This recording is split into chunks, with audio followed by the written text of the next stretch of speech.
gas masks and hand grenades.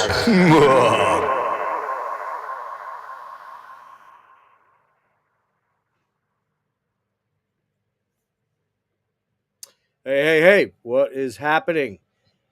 Gas masks and hand grenades here. I'm your host, Jeff, and look who I've managed to finagle. I've reached out into the cosmos and pulled these guys in straight from Pennsylvania. I think you're both in Pennsylvania, right? Yeah, Chris, you're over in York County. Dave, you're down in the Philly area. So I got the guys from, I got Mephisto Deleterio, a.k.a.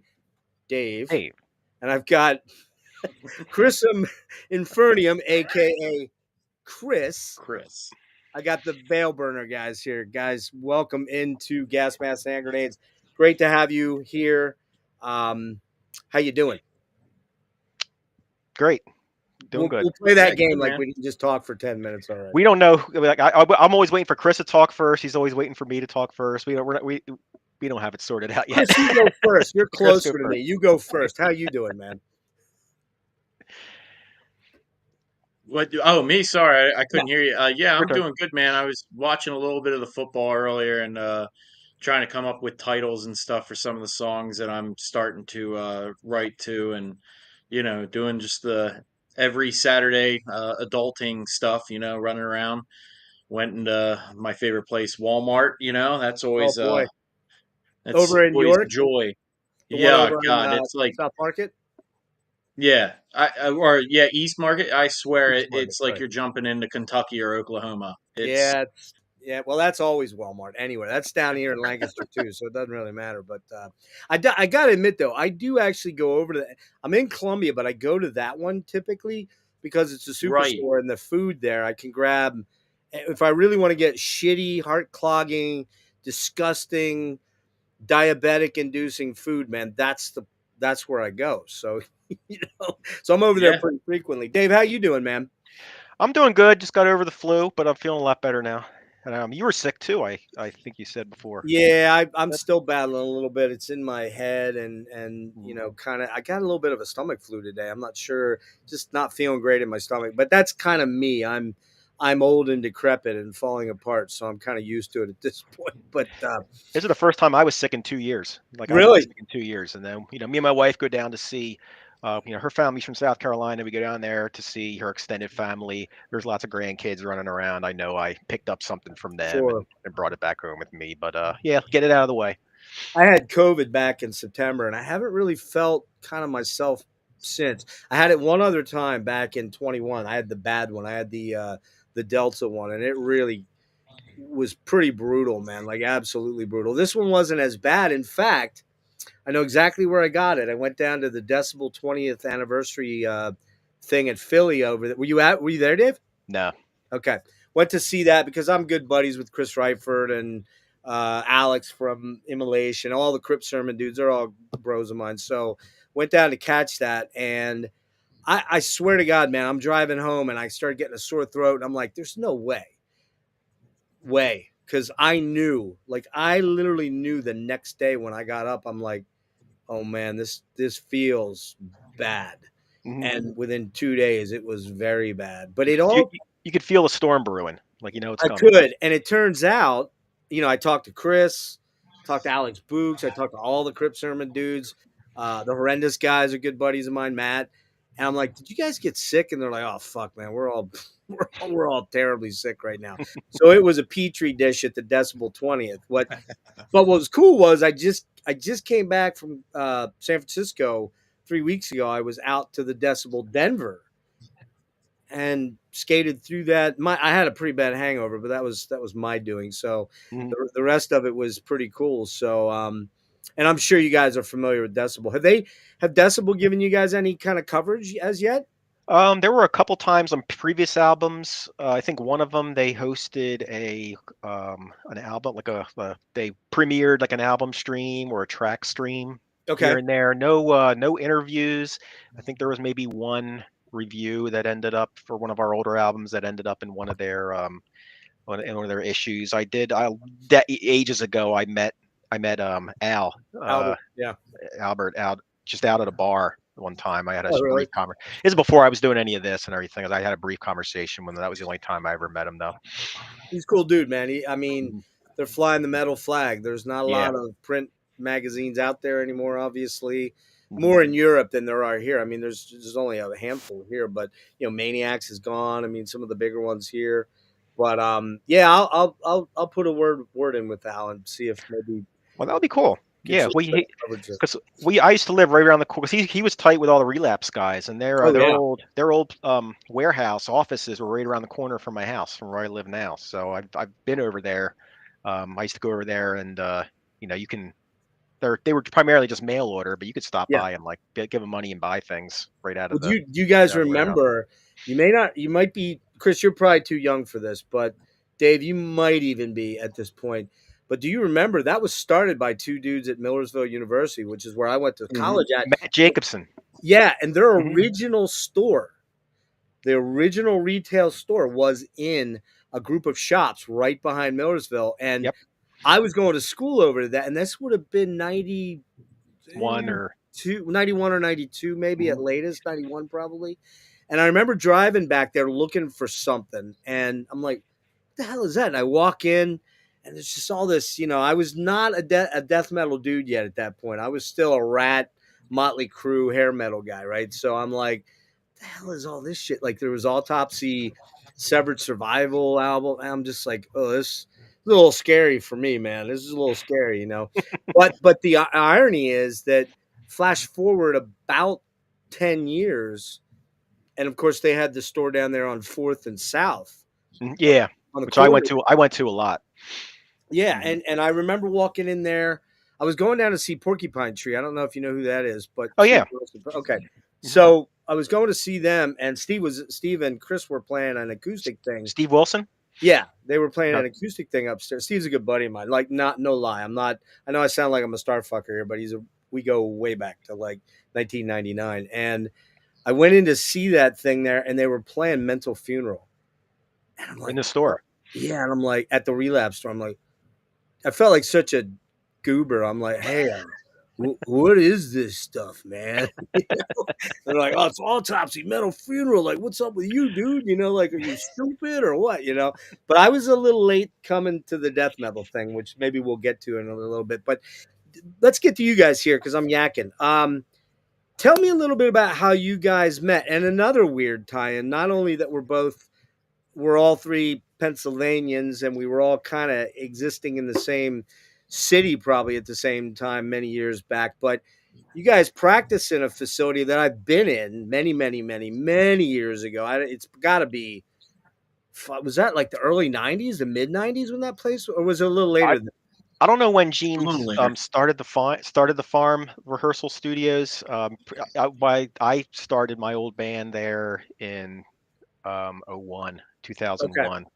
I I think. want to say it was like 97, 98 that I was in there before because a friend of mine's band, Animation, would practice there. And my best friend was a drummer for them. And I just go there and smoke dope and drink beers and be a goober. But that was back in those days. But I went to high school with Gene. We Okay. graduated the same high school class. So Mhm. not one of my favorite dudes, to be very honest with you. He was Yeah, El Jocko dude and kind of a douchebag, but yeah, I whatever. worked for him at Field of Screams. They don't Did pay you? you.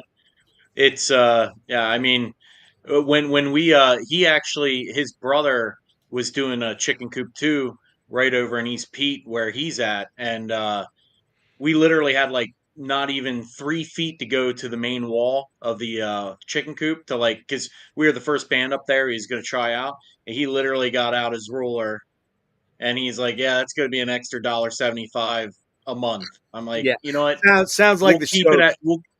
we'll keep it flat. And he built out the room and left that space between the main wall and our room just dead space. So I was like, well, okay, I get you. That's how you're making your money. I mean, Yeah. they're I will doing say good, this. so they got something behind it. They are pretty ruthless when it comes to this. They were always very, very good with the buckos, and figured, I mean, like you said, Field of Screams. And that's the funny thing, Chris. Like, how long ago would that have been that you were working there? From like 97 to 2000, like in my high school years. Yeah, then you wouldn't probably look like you do now because you look so familiar to me. It's so weird because I swear we've run into each other somewhere, but I didn't have this until the last 5 years. So, but I Well, swear I you mean, look you're in so familiar. Columbia. Do you know Kevin Day or like Jack Peters? Jack Peters lives right by the Burger King in Yeah, Columbia. Jack's a little older. You might know Jack. He has like a Yeah, home, he has like a studio in No, the area. I don't know them. I know like He was a but sound guy. yeah, I don't know. No, I don't know him. But I mean, it's funny because and we'll get to this in a minute. But like, well, let's start here. Actually, if you think about it now, Chris, how old are you? If you mind me asking. I'm 43. Okay, you're 43. Dave, you said you're 51. So Mhm. I'll be 59 in 2 months. So what I remember of this area, there was never a great big giant metal No. scene. Okay, there was the Chameleon. They would bring some metal bands in. I remember seeing Testament there and seeing King's X and you know Steve Vai, Voivod. I was at that Voivod Soundgarden Faith No More show in 1990, which was pretty killer. Oh But there wow. was never really like a metal bar here. There was, No. Live was from the area over in York County, so they were kind of a big deal. There was the Press Club. There was a lot of like the Sharks. Obviously, I'm sure you guys have heard of the Sharks. They were the big '80s MTV basement band that kind of got big with shit, what was the name of that club down the Village nightclub?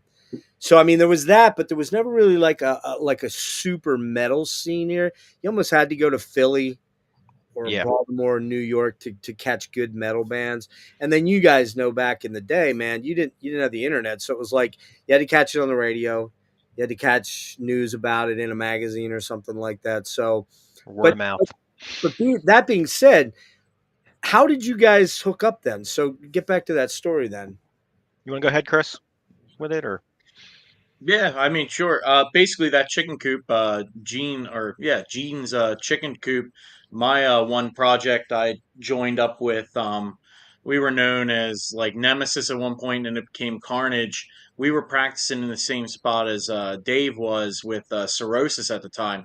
And what's crazy about it is, and I don't even know, I'm sure Dave remembers it, but I haven't brought this one up before. But I actually tried out with our bassist from Carnage for Cirrhosis, but they had another vocalist at the time. I don't know how they really felt about the bassist, and it didn't happen. But we always connected. We'd go out to shows. We played some shows together, and we just always kind of shared the same interests. And then essentially, I'd say that was what 2001, 2002. yeah, Knew each other through the years. He helps record my live project, Torture Ascendancy.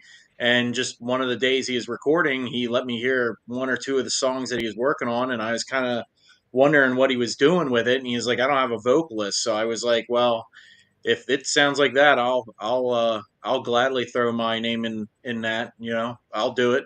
So And this he is was the early actually, 2000s or mid 2000s, you said? this was we it met in was the about, early 2000s yeah, when we met, but we never got started the working together Right. until 2013 when I was working with his current band, helping them record a demo. We were taking a break, and we were just shooting the shit, and I had some stuff I was working on that same laptop I was using to record them, and that's when I just played it for him, and then he wanted to hear some more, and he's like, I got some ideas, and I'm like, great, because I don't have any. yeah, I he I thought got the music, he but not thought the. he thought he Mhm. was whoring himself out when I was actually whoring myself out. Yeah. Yeah, yeah. Sounds like there was some mutual whoring going on there a little bit Mhm. there. Yeah, yeah, definitely. What But yeah, I what remember when year? you tried out with. I remember when you tried out for my first band. It was what happened was you and that bassist wanted to kind of stay together, but we had just gotten a bassist. So unfortunately, like we had to tell Chris, we like you, but we already have a bass player, and those guys wanted to kind of stick together. I think still. So I think just they. Did you end up forming the band that you ended up doing, Chris, off of that with that bassist, or did you guys Yeah, end up yeah, going we separate were ways? doing the Nemesis Carnage thing Yeah. with the guy from Mannheim Music. He owned it back in the day from like Oh yeah. probably 2000. Dave Proz, he was the guitarist. great guy. He's down in Philly now, or actually Boston, but he helped a lot of the kids out in Mannheim and stuff with getting their first guitars and getting them into the heavier stuff. So he was a nice he was a really nice guy. And having all those Pretty good bands guitar player, but practice. Yeah, and having all what's those that? bands and having all those bands practice in that chicken coop, because we were still kind of close to everybody socializes. Yeah, of So it's like course. you get to hang. It was like a big band hotel. Yeah, You yeah, hang yeah, out, yeah. and so that's how. So yeah, my band just stayed friends with his band, and then when my band, I guess when our respective bands dissolved, he got together with some guys from my old band, and um, and then the guy from my old band, when it came time to do a demo, said, "Hey, get in touch with Dave. He does he has this whole mobile recording thing. He can come and record us here and track us here and mix and everything." And that led, and of course that was like 10 years after we met and we were doing our separate bands. So yeah, it all really started in 2013 with this Veilburner thing. Was what were your prior bands like? Were they just simply death metal or black metal or a mixture, or were they, you know? I was doing a Morbid Angel ripoff Okay, band. Like that was my influences: Morbid Angel, Vader, the Florida, the Florida early '90s Florida sound. sure. Mhm. How about you, Chris? Yeah, What just death metal. I mean, death metal with some thrash influences, even though we were trying for death metal. But a lot of the guitar work with the guitarists at the time, it had more of like a thrash Exodus kind of riffing style. So, but with death metal vocals and a lot of blasting and pretty good stuff. you must have been kind of young, Chris. I mean, because early 20s, early 2000s, you're probably what, around 20ish, 20, early 20s, Yeah, late Yeah, teens. Yeah. So you you got were you were still 16 when you tried out for us. I remember. no shit. I Hmm. did not know. Are you kidding? Or are Yeah, you just I literally just got out of school though. Like I was probably 19, 20. I've been doing it. I mean, I was doing, high school bands and stuff, and the only kid wearing Danzig in school or Slayer. That was when all the metalcore stuff was everywhere. Everyone was doing the emo shit, and Did you go you to know, school locally here, Chris? Like, which school did you go yeah, to? Hemfield. Oh, you went. I'm a Hempfield grad, dude. Way, way before you, though. Like, way back then in the '84, like back then. So, so, and I was that dude. I wasn't wearing Danzig because Danzig wasn't a thing yet. But I It would have was. been Samhain. What's that? Would have It been. would have been it would have been Samhain. Yeah, I guess it Then. would have been. You're right. Misfits Hmm. or Samhain. Yeah, I was the dude wearing the Priest shirts and the Maiden shirts and the Rush and the Who and all that kind of shit like that. So, um, so you guys kind of synchronicity speaks here, and you guys come together and start working on Veilburner.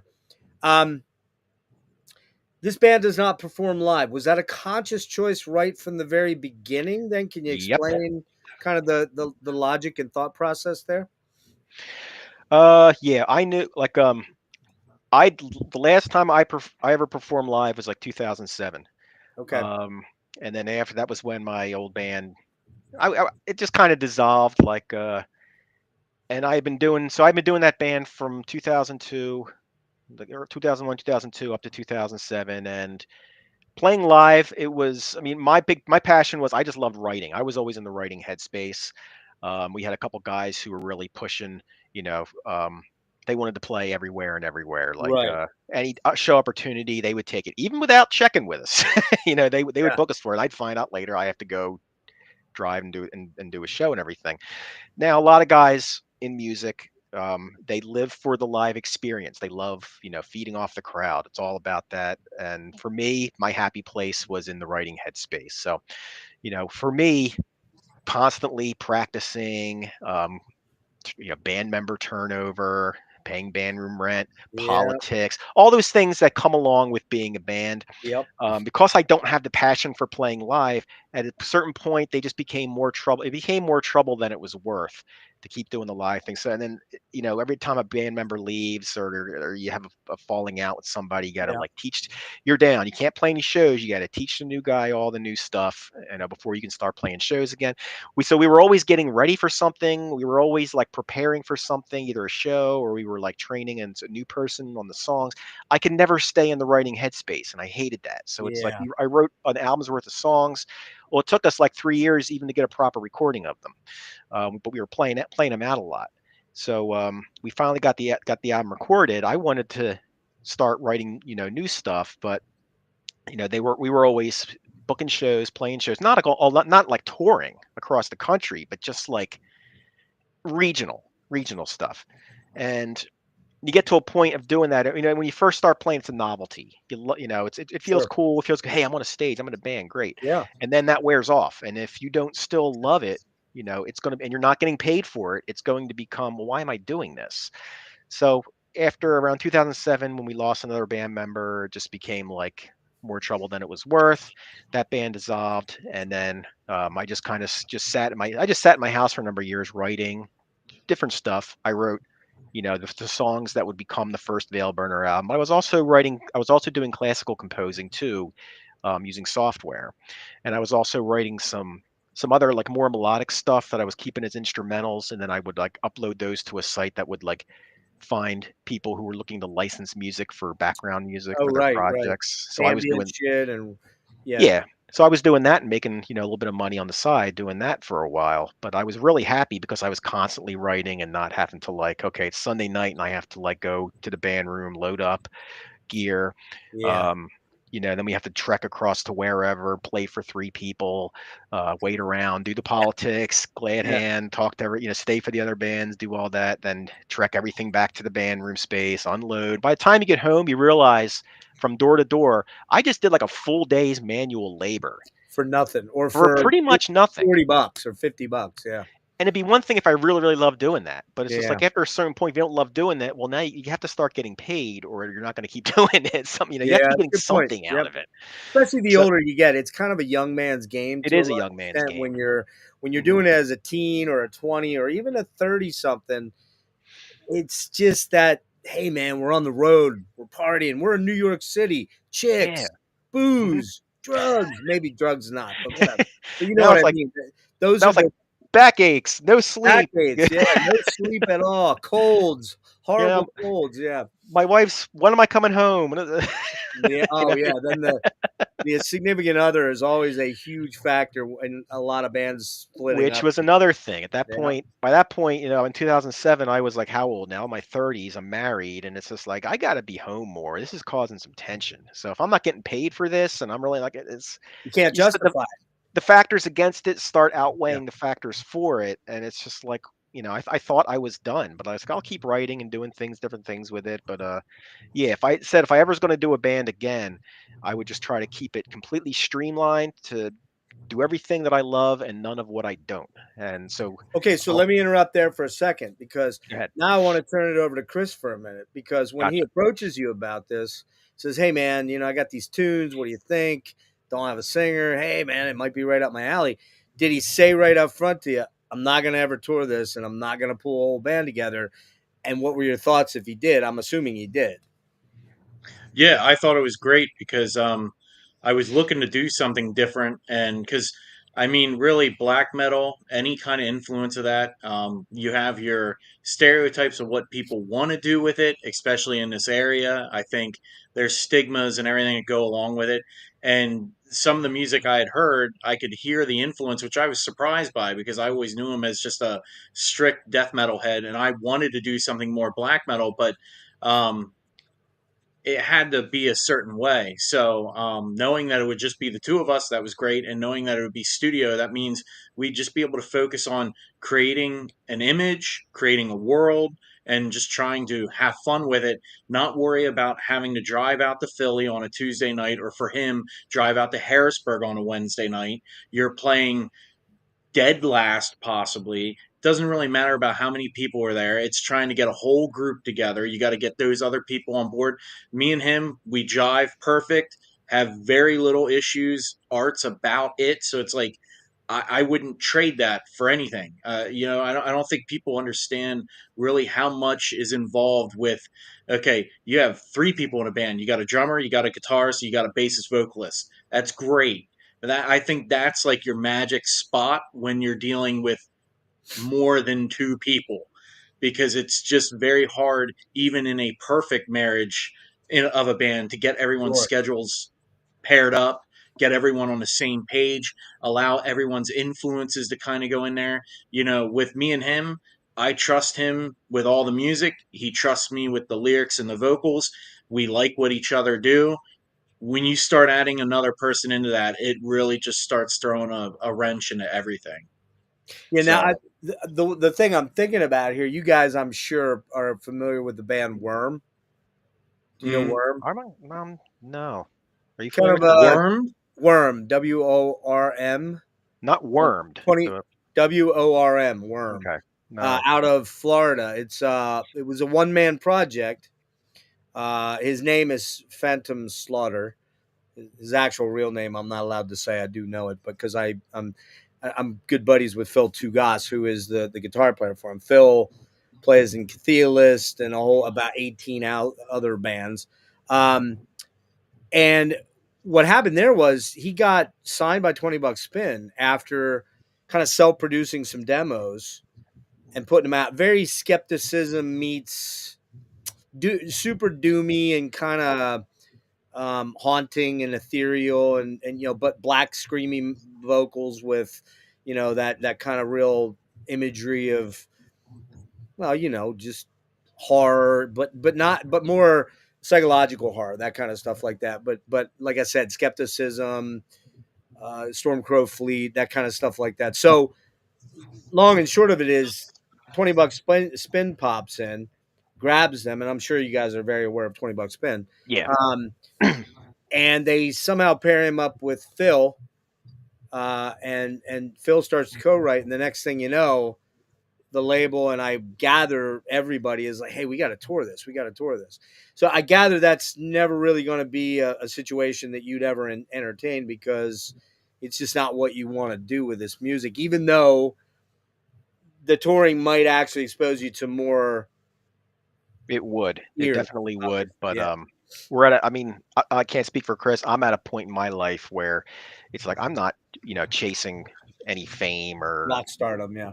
This isn't my livelihood. I mean, Chris was saying before, we have it set. It's a sanctuary for us. It's like our happy place. It's like we want to do everything we can to keep stress out of it. And when you start getting into the logistics of, doing a working band, and you start adding more people, and you have to start spending more money on rehearsal space, and you have to start staying out of the house more for rehearsal and spending time away from it just complicates each little ingredient complicates it by an order of magnitude. Next thing you know, it gets away from you, and your head spin, and then and you start wondering why am I doing this? Yeah, and I mean, really, what you're telling me is, and it's an admirable thing, is this is a creative outlet. This is a creative project, and that's really the people that get it and are into it. Awesome. If you don't get into it, that's cool too. I mean, you're not doing this to become rock stars or rich and famous, because let's be honest, not a lot of death metal and black metal. It's very niche music, so it's like you'd make more making minimum wage at McDonald's than Probably right about that. I hate to say, you're probably right. You see the book, so I'm sure. But so let's jump into this. So the first album comes out in let me pull it up here. I don't know the full itinerary here. 2014, you've got the Three Light Bearers. So that's your first collaboration. That's the only one I could not find any stuff on YouTube to reference. Dave, I had mentioned to you that I was looking for, how do you say this? Numenon? Yeah. Okay. And the Obscene Right. And I was able to find a lot of individual tracks, not like the full album, but I was able to dig in. And as I told you, Dave, Chris, before you popped in, I said, I was and the way this all kind of came about, Chris, if Dave didn't inform you, I'm sure he did, but my buddy Nick over at Thralls, we're buds. We go back several years. We do a lot of live streams together. We go to shows together. We were at MDF. We were at Decibel Fest down in Philly back in March or April rather. And I want to say like 4 weeks ago, maybe right before I left for California, he's like, hey man, did you check out this Veilburner yet, dude? I think it's like right in it's in your wheelhouse. You love that weird fucking Blut Aus Nord shit, and you love, Obscura and all the, the trippy death metal, but black metal that's kind of cavernous and Cthulhu-esque and all that. He's like, have you checked these guys out? I'm like, no. He's like, they're from PA, and I'm like, okay, well, they're probably not the only band from PA. I'm pretty sure. And he's like, no, but you should check them out. So I finally relented because he was bugging me a lot about it, and I was like, fuck, man, okay. And I'm gonna be totally honest with you guys, straight up. The first time I listened to this album, I'm like, that is batshit fucking crazy stuff. That is, it's like Voivod meets Esoctrilihum meets, you know, a lot of those I Void hanger bands that are just way weird, and a causal intrusion and all these strange fucking bands. And you know, I couldn't really determine whether I liked it on first listen. I'm like, I don't know, it was so fucking bizarre, man. And then I put it aside and I had some other projects I was working on. I'm like, man, I gotta go listen to that again. I just gotta go listen to it again. And the second time through, I'm like, this is so fucking weird that I'm totally digging it. I'm totally digging it. The bug bit you. Yeah, and that's when I reached out to you. But what I was expecting when I went backwards over the last couple of days to listen to the earlier stuff was, I'm like, their early albums are gonna suck. They're just not gonna be good. They're not gonna be good. I just know they're not. I was wrong. They're actually quite good, which speaks to this weird partnership you guys have, because the earlier stuff is quite different, though, I think, from in particular the last trio of albums. And again, I didn't listen to Three Light Bearers, but Numenon and the Obscene Right, man, I was hearing shit like Skinny Puppy in there, particularly the last song on Obscene Right. Man, I was like, fuck, that sounds just so much like a weird ass kind of metalized version of Warlock or something like that in there, which I love a lot of industrial music. So that was like, all right, Yeah. this is cool. This is cool. I'm digging this stuff. And the Numenon was really progressive, man. Like, and by progressive, I don't necessarily mean like Dream Theater or Yes or anything like that, but there was a lot of strange ideas coming in and out of the mix that I'm like, well, this really shouldn't work, but it kind of does. And I'm not sure why. So talk a little bit about the creative process that gets you to the point where you're self-releasing those albums, by the way, the first four or three? First three. And Yep. that Numenon album, I can tell you, we were coming off of kind of a high from Three Light Bearers. See, I'd written a lot of the stuff that ended up being the Three Light Bearers. I wrote after my old band dissolved, and between like 2007, 2012, or whatever. And then once when I gave it to Chris, and Chris started writing the lyrics and vocals to it, I was wanting to. I mean, it didn't originally sound like the way it came out. I went back and sort of listened to the songs again, and this is the only time I ever did this. But I kind of retrofitted the songs with some of those like weird layers and like sound, and like some of the weird things in our sound palette, like trial and error, trying different things. But we were coming off of a high from finishing that Three Light Bearers album.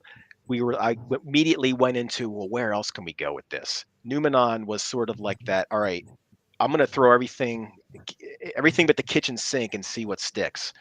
So I got real weird with it and started, really pushing the envelope and trying things. And you're right, I've eased back on that, over the course of the last, few albums. I think that there was like that initial experimental, I kind of went, I don't want to say too far. I think I went, I think Numenon came out sounding great. Mm-hmm. And then subsequently after that, I started refining. It was like, hey, what worked from the first two albums? What do we want to focus more on, maybe, and then what didn't work, or what maybe we can use, but maybe sparingly. So then the Obscene Right became us refining, what we did on those first two albums, and then subsequently has just been refining. But our Numenon was our big experimental. Phase where we were just like, riding that high of creative wave, the creative wave, yeah. And I also noticed too earlier, as opposed to maybe a little bit more in the recent albums, which I got to listen to all three of the most recent ones, like in full a couple of times.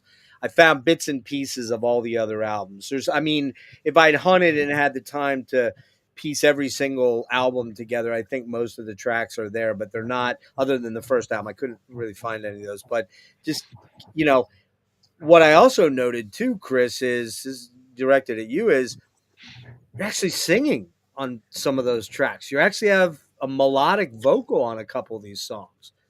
Yeah, some of the songs though, like in that on the Obscene Right and Yes. on Numenon, is actually Dave doing the cleans. Oh, that's you, Dave? Yeah. Yeah. Yeah. If it's like that sort of, I don't want to say operatic, but like the clean Just melodic more singing. melodic clean. Yeah, the more melodic Yeah. clean. Yeah. That's true. I threw those in Okay. as those layers. Gotta say that really works well. For me, it really worked well. It was a juxtaposition. Now, that's not to say I don't like what you do, Chris, because you're pretty fucking unhinged. I'm just I'm just telling you the truth. There's some unhinged shit that to the casual observer here, to the casual listener, maybe extreme metal listener, they'd be like, what is he doing? Like I kept kind of hearing like almost a thespianic sort of way of like I kept envisioning you up there on stage, you know, holding a skull in your hand and doing something from Othello and just screaming, rah, rah, rah. And I'm like, this guy is literally fucking nuts, man. Like there's just something, you know, and that's all. These are terms of endearment, nuts. Okay, they're not. Yeah, absolutely. But what? So when you were doing your original vocals for the earlier stuff, Chris, I'm assuming it was more the gutturals, the growly stuff, or were you doing a lot more screaming stuff, like not screamo, but more the black metal scream type stuff? Like, what do you mean early stuff? You mean early in just any music I've Before done, or before with Veilburner, so Veilburner. I'm sorry. Yeah. so with the three light bearers, I mean it had some of the screams. We did a lot of like masking, so like I do some highs, we'd blend the lows with it on the first album. Did a lot of that, but with Numenon, I really wanted to be able to spread my wings a little bit because um I don't like to be. I feel like too many people cage themselves. It's like, okay, this is death metal, so I got to be a death metal vocalist, or this is black metal, so it has to sound like this here. I let the music tell me, or I feel to the music on how the vocals should sound, like how it should be voiced or the cadences. So, I mean, Numenon really let me spread my wings there, and so like just with each passing album, getting more comfortable in that character in a sense, and being able to try different things. It's just creating a larger palette to pull from. But trying to make sure that I'm not overdoing it in spots. It's just it gives me the music gives me the freedom to really do whatever I want to do, Yeah, it really and does. I want to try to showcase that. So Yeah, your style of music really, it's not like you're locked in to a Morbid Angel thing or to, you know, and that's, an obituary thing, you know, where yeah, you know, you and I, all three of us are like, if we picked up a new obituary album and Tardy wasn't going "Ugh," like that, and he was doing something like oh like that, we'd all be like, what the fuck is he doing? Like what is yeah, that all about? But so you've kind of created that from from the outset, because going back to the early albums, although like I said, I didn't hear the first one, there is that palette. You're pulling a bunch of different brushes out from all kind of different places. Dave, what, like when you're writing this stuff though, I write. You can see I got a couple guitars back here and I play, and I always, when I'm writing riffs, I'm a decent vocalist, but I'm not a great vocalist. You know, I mean, I'm probably not a lead vocalist, more of a backing type guy. But I always hear when I'm writing, I hear vocal melodies. When you write, I'm almost suspicious that you don't write from that place. You kind of write Correct. in a soundtracky sort of way, and then let Chris just figure out how to get in there and insert himself into the tracks. Am I right? Correct. Very rarely will I write thinking vocals in mind. There've been like maybe less than a handful of times that I've written something and I've gone to Chris saying, "Hey, when I was writing this, here's what I hear for vocals." Um, I just, don't. I try and write more from a sound, like a cinematic soundtrack. Right. Like because I'm old school, like you. Back when albums were, you listen to them from start to finish, everything sort of had a natural flow from Flow. song to song, so that so it sounded like you were listening to one musical piece split up into, like, 7, 8, 9. It goes through different moods. It has that ebb and flow, like how when someone's scoring a film, you're writing a musical narrative. That's what I'm always trying to do with these albums, is make them like one complete musical narrative. Because you don't want to do too much. You don't want to bore people with like 6 straight minutes of blast beats. Yeah. You want. I want to. I don't want people getting ear fatigue. I don't, and it would be boring for me to write. So Which is very easy to do in today's modern death metal, because you there's so many, like, the recent thing was kind of the cavernous death metal thing. The Tomb Molds, good buddies of mine. Derek's one of my, he's such a sweetheart. Oh wow. But and they do vary it up. Derek's doing, he's a great player with a very inventive, creative mind. Their last album was very cynic like. But when they came out with Manner of Infinite Forms or Blood Mirror, every band that was coming out around that was sounding just like that. And you get a 40-minute album, or a 38-minute album, or a 52-minute album of tracks that are almost, you get to the end of it and you go back and you go, I don't, it was great, but I don't remember any of it. Like, It was more like it became background music. yeah, it was just a wall Yeah. of noise. And a lot of times, a lot of the bands, like I feel like Tomb Mold were they fit that sound. It works. It sounds good. That's their niche. But a lot of the bands now coming out, I feel like, especially if they go to the studios are going, "Hey, this is the in thing," and you're taking a band that does not sound like that at all live, and they're giving them that super echo and that cavey sound, and it just doesn't translate the same way. And then they get clustered in with bands that they shouldn't even really be clustered in with, because they have their own unique sound. But now you've just kind of you destroyed that by giving them another band sound, because that's what's kind of the thing right now. Right, And that's I the think thing that's that's selling. Yeah, Oh yeah, yeah. they're And produced. I They're mean, there's too much so outside so producers. many bands sound that way. Hmm. yeah. I mean, you could talk about, this band is just, I love this band. I think they're a great band. I think I, they put out great music. They're taking it on the chin a lot because they've become prog suddenly. They were always kind of prog, man. I mean, I they was going were to bring always, that up when you were talking about Cynic, because when I heard that new album, the Absolute Elsewhere album, I was like, wow, this is really taking me back to those Cynic Focus days, yeah. which I loved. Oh And yeah. I'm glad somebody else is doing that. And I mean, you can spot the Pink Floyd moment Yeah. right directly from Animals, probably Dogs, I believe, that section, and then there's a little bit of Shine On in there. But Yep. those guys made no bones about the fact that they're influenced by Klaus Schulze and Tangerine Dream. I mean, Tangerine Dream Yeah, they played showed up. Yeah, they showed up on the second track. right, and Hmm. and so I think that's cool when bands don't play to expectations so much, because, like Chris, like you said, you get this sound, and then you got to stay. And I can mention bands, but I don't want to piss anybody off, so I don't. I mean, the bands I'm mentioning are friends of mine, so at least when I bring them up, they know it's coming from a good place.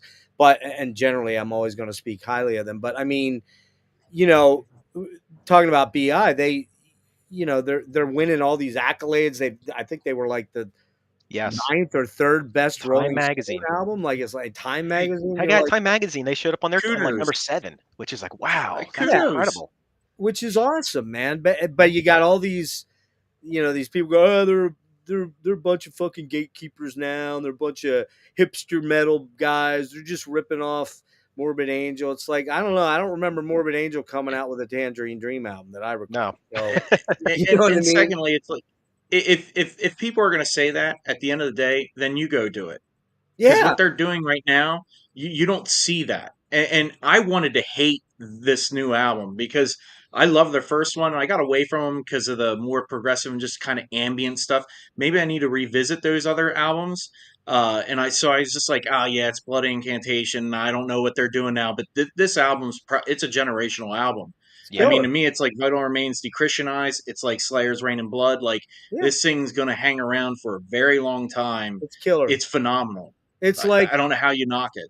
it's the same thing with Opeth, man. I mean, Opeth is I'm going to say it again. I know the guys in Opeth pretty well from the Stephen Wilson days and seeing them live a bunch. Michael, in my opinion, Michael is one of the greatest fucking songwriters in death metal. End of story. I don't give a fuck whether you like what he does or not.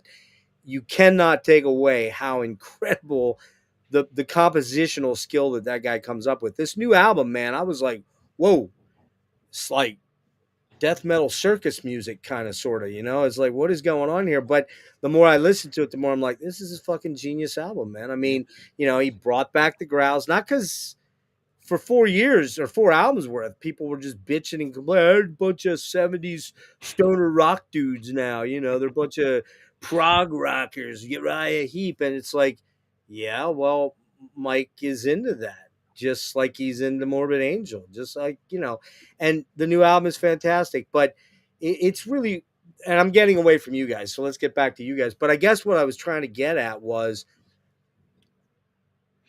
first of all, the fact that you've managed to put out in 10 years, I guess it is, you've put out 7 albums.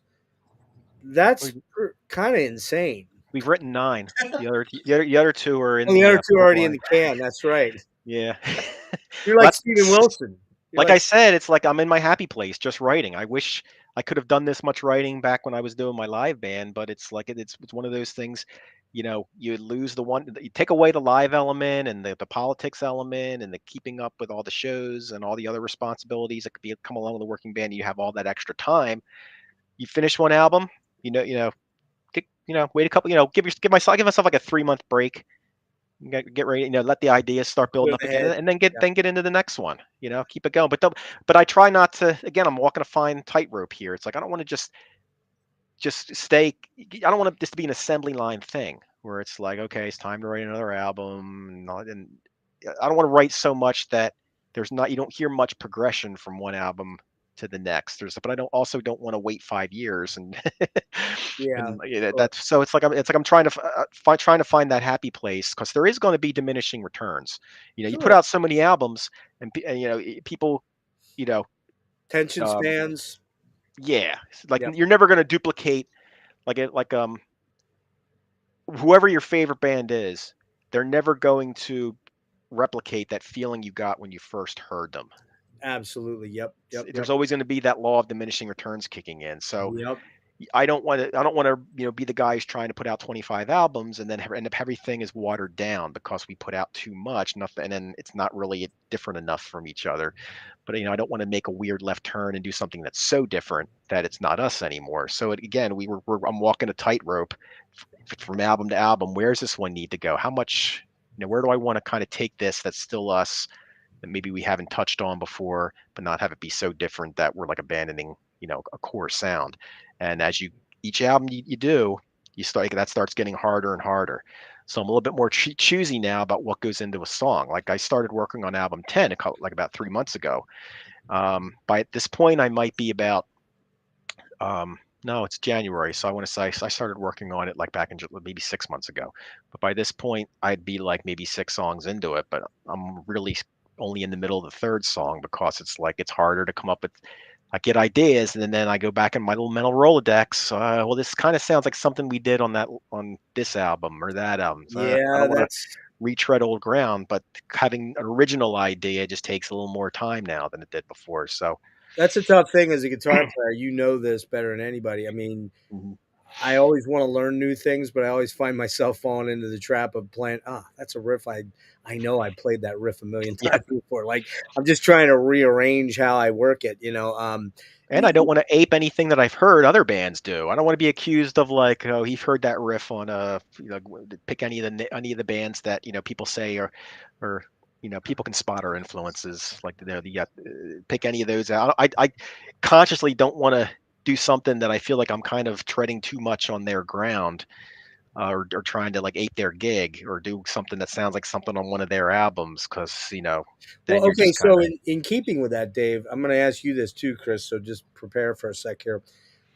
Going back, you mentioned Morbid Angel and the Florida death scene, but there's more going on here than just that as influences with you. So give me a couple of more I don't know if contemporary is the word, but more modern, say, than late 80s, early 90s death metal that you listen to that may not even be metal, that maybe, I don't know, it's Coldplay or whatever, but, you know, give me some ideas there what you listen to kind of maybe disconnect from that pipeline of influences, and also like some guitar influences for you too, because I hear a lot of Voivod in your material, weirdly, but not in the typical Voivod way. Like I hear a lot of triads and tritones in there that the way you play them is kind of piggy-ish in a weird way, but maybe not in the more thrashy earlier stuff like Hatros and yeah, I'm blanking on the third album. Oh, what's the third album called? Jesus, with the spaceship on the front. This might surprise you, but I've never been a Voivod fan. Really? Yeah, they were never on my radar. I mean, I've heard of them obviously, but they were never on my radar. There's bands that you like. You ever have those bands that you tell people that you haven't heard, you're not into them, and you get that response like, really? And you're just like, yeah, they just never popped up on my radar. Not that I hate them, or they just never popped up on your radar, or Wow. maybe you like things like that, but maybe not exactly the way they do it, because music is people's tastes are very personal and Sure. Of individualized. Like course. Yeah, yeah. there's people I know who I would expect them to like, a certain band or certain album. They tell me the same thing. It's like, oh, I heard them and then they never clicked Yeah. for Yeah. whatever No, reason. no, no. I Yeah. should like this band, but for whatever reason, the specific way they're doing it isn't clicking with me.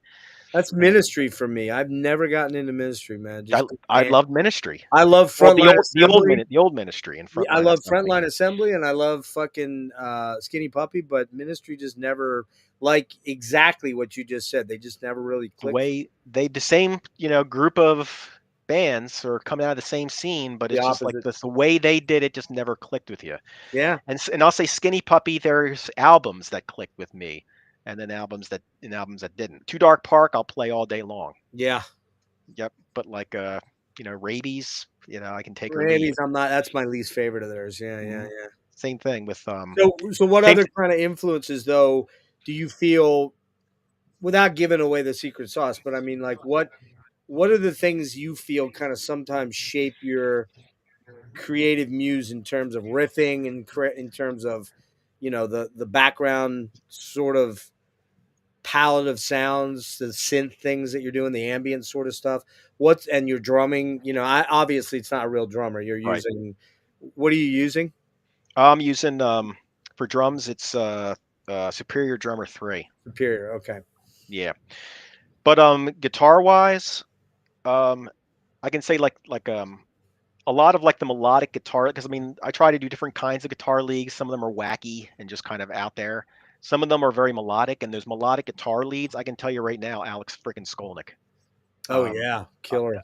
he's like the only lead player. It's like normally you don't come away from a band humming or with their leads melodies in your head, Right. like or whistling a lead or something. But like with Testament, it's just like Alex Skolnick's leads, they get in you. They're like so much a part of the song.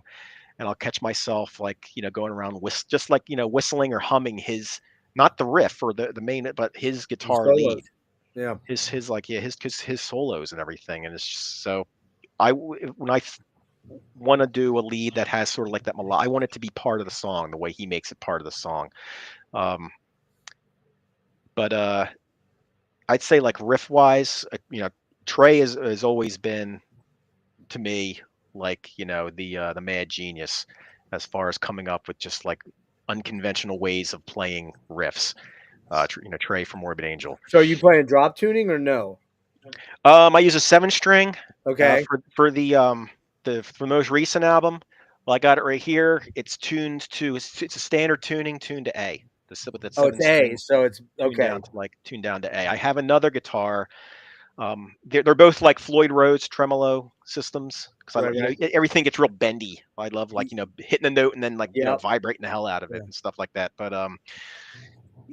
the other 7-string I have tuned still standard tuning, but one Half step. semitone half step down, Half step. down, so Yeah. it's like G sharp. And you're gonna hear that again. trying to find ways of you write the next album, you want it to be a little bit different. So I tried, well, let me get this other guitar for album 8. You're going to hear and one of them's already been released. So the Trending Obscurity label sampler 2025 has a track from our next album. Oh, on okay. it. I didn't know that. And yeah, and you'll hear the tuning is a little bit lower because I'm using my other guitar for that album so that I can get a little bit more inspiration from a different Tonalities. tunings. Yeah. Yeah. So it doesn't sound like, Duality, Now, what part 2. what soft synths are you using? Are you using like Propeller Head, or what stuff? Soft synths. I don't go for new. Like I said, I don't keep up with all the new latest and greatest stuff out there. I found like some old native. I've Native. been using the same Native, ones, that's native Propeller instruments. Yeah, Propeller Head is native. Yeah. Okay, so yeah, it's absinthe Yeah. Spectrasonics Atmosphere. I use for a lot. I pull a lot of stuff out of there. And there's also probably our secret sauce is the closest thing I can say to like our secret sauce is their Native Instruments a long time ago put out for a brief period of time. They put out this thing called the Core Player, and they released sound packs for it. Yep. One of the sound packs was called Deep Transformations. And sort of like a dub sort of thing. What it is, it's an effects It's not like a synth, but it is a very deep effects processor. Okay. They just took a bunch of like their effects parameter. There's like 100 different presets, but you can custom make your own. And I love like custom making my own, but it's just like you would think some of the things I'm playing come off of a synthesizer or a guitar synth, and they're not. It's a traditional instrument where the analog signal has been put through this crazy deep transformations, Native Instruments signal processing chain. And I've never heard anything like it. I've never heard anything since. I don't believe it's on the market anymore, so I guard it with my life. I have it backed up in like 3 places, so that if it gets corrupted or something happens, I can reload it and I won't lose it, because a lot of like our custom like sound palette, a lot of it comes from deep transformations. Or so what kind of I'm assuming you're not miking cabinets. You're probably going DI, right? So all software directly in through an interface. What packs are you using? Like, what are you using for like amps? Guitars? Yeah, I use Ampegs. For Amplitude. Amplitude. Yeah. Amplitude 2. So I'm going. I still have old school Amplitude. I haven't gotten any of the recent ones. I'm using the old school Amplitude. But again, I don't want to jump on the trend of getting the latest and greatest, because everyone's using the latest and greatest, and then everyone's going to put the same sounding albums. I just got this a couple months ago. Oh, cool. I'm still trying to figure this thing out, because I'm used to plugging into a bunch of foot pedals and cranking a tube head, and I'm like, this thing is like, because the great thing about that is you can record you can DI everything right into your, and I, like Dave, before Chris came on, I told you I'm an old man, so I'm kind of dumb with these laptop things. You know what I mean? Too much for my brain to. I didn't know if you were using a quad or like a fractal or a Kemper or. No, I send a dry signal right into a Octacapture interface, and then all of my sound is plugins, like and because what I like doing is I like playing a dry signal into a track, and for tracking I use Waveform, which is it's not a popular DAW. It's not, but it's very easy to use. There's a very small learning curve. That company Mackie developed it. Years back, and then they just kind of let it lapse. But there was a real cult following for it, because it was such an easy interface to use. You can spend more time creating, less time trying to find things. And another company, I forget who took it over, but another company recently took it over and started developing it again, which I'm really thrilled about, because I was really using out of date. It was starting to get glitchy, right. And like Windows wasn't, the new copies of Windows weren't supporting it anymore. Struggling to keep up with it, or vice versa. Yeah. But what I like doing is recording a melody dry, and then putting the plug in, looping the melody, trying tweaking things as it's looping. Settings, so you're spending less time resetting, stopping to reset microphones or turn not. You can just play the melody, get the dry thing, and then loop it, and put whatever audition effects on the fly. Start playing so much quicker, coming up with weird tonalities and things like that. Chris, what are your influences going back as far as vocally? And do you play any instruments? Do you actually play bass or guitar, or do you plunk around on stuff? I played some guitar. At my best, I was a rhythm. At best now, I can hardly write a riff. Just from cement work, doing roofing, doing all kinds of just using my hands. I've destroyed them, so Yeah, I yeah, yeah. can't play anymore. They swell up. But vocally, you know, uh, George Fisher, Barnes originally, Glenn Benton. Those three I definitely really hear some stuck. Glenn Benton. I hear some Glenn Benton Um, there, yeah. like newer stuff. I or new like black metal Attila. Mortus from Marduk. I love his vocals. Travis Ryan from Cattle Decapitation. Him and George Fisher. I always say it anytime we're asked. Like those two are the top death metal vocalists in my opinion. Especially George because he's so clear. He has Oh the yeah, syllables, everything. It's just in Travis Ryan what he's doing with that weird chorused golems. Like no yeah. one's doing that, That's a and tough it's one for really me, man. cool. That's a What's tough that? one for me. That's a tough one for me, man. I two things I cannot get into, which I thankfully you don't do that I've noticed as yet. But if you do, that's up to you. But that'll be where I go. Yeah, that's probably not for me in terms of the track. But the pig squealing shit, No, oh Jesus, I fucking hate that. no. I hate that sound, man. And then the weird, like you said, the weird Gollum stuff, which you kind of do a little bit of that. Maybe kind of. You wind in some theatrical ways of going at it. Yeah, he's got that weird chorus thing, but I mean, just vocally, I think he's top of the game there right now. I mean, for death metal, in my opinion. He's a great vocalist. There's Yeah. there's so many vocalists out there that are so good now. Now you have the guys that are like properly trained and doing everything and learning how to do the techniques. Where back in the day, I was just barking along the songs and figuring it out myself. I mean, I was in course and everything, so I know how to sing, but like applying that, I think just was a subconscious thing. When you're just barking and everything, I think it just kind of came just natural. But for a lot of people, I hear it. I'm like, your throat's going to be gone. I was just You're going to not ask, going to have have you ever vocals. had any issues with that? Because if I ever try to do like a death thing, like I'm working on an album myself and I want to try to do it, but and it's always kind of like the way I understood it from Michael was it's more of a whisper than it is like this full throated sort of thing. I always try it, and then the next day I can't talk for like 2 days, which most people are happy about. Quite frankly, speaking of most people, Nick is going to jump in here with us from Thralls. So, you Yeah. guys got a little bit of time yet? Oh yeah, I got all Yeah. night. Okay, cool, cool. All right, cool. So, what kind of bands? You said Danzig, obviously. Were you a big Misfits fan and like the punk stuff, Sam Hain and Yeah, stuff like yeah. that? Or- I ran around like at the time I was in high school. There are a good bit of punk heads, kids and stuff. So they showed me Broken Bones. I showed them Slayer. So we kind of cross mingled in that. Some of us, got on the Strapping Young Lad. That first album, like no one. I mean, no one knew. It was like two or three of us that knew what that was at that time.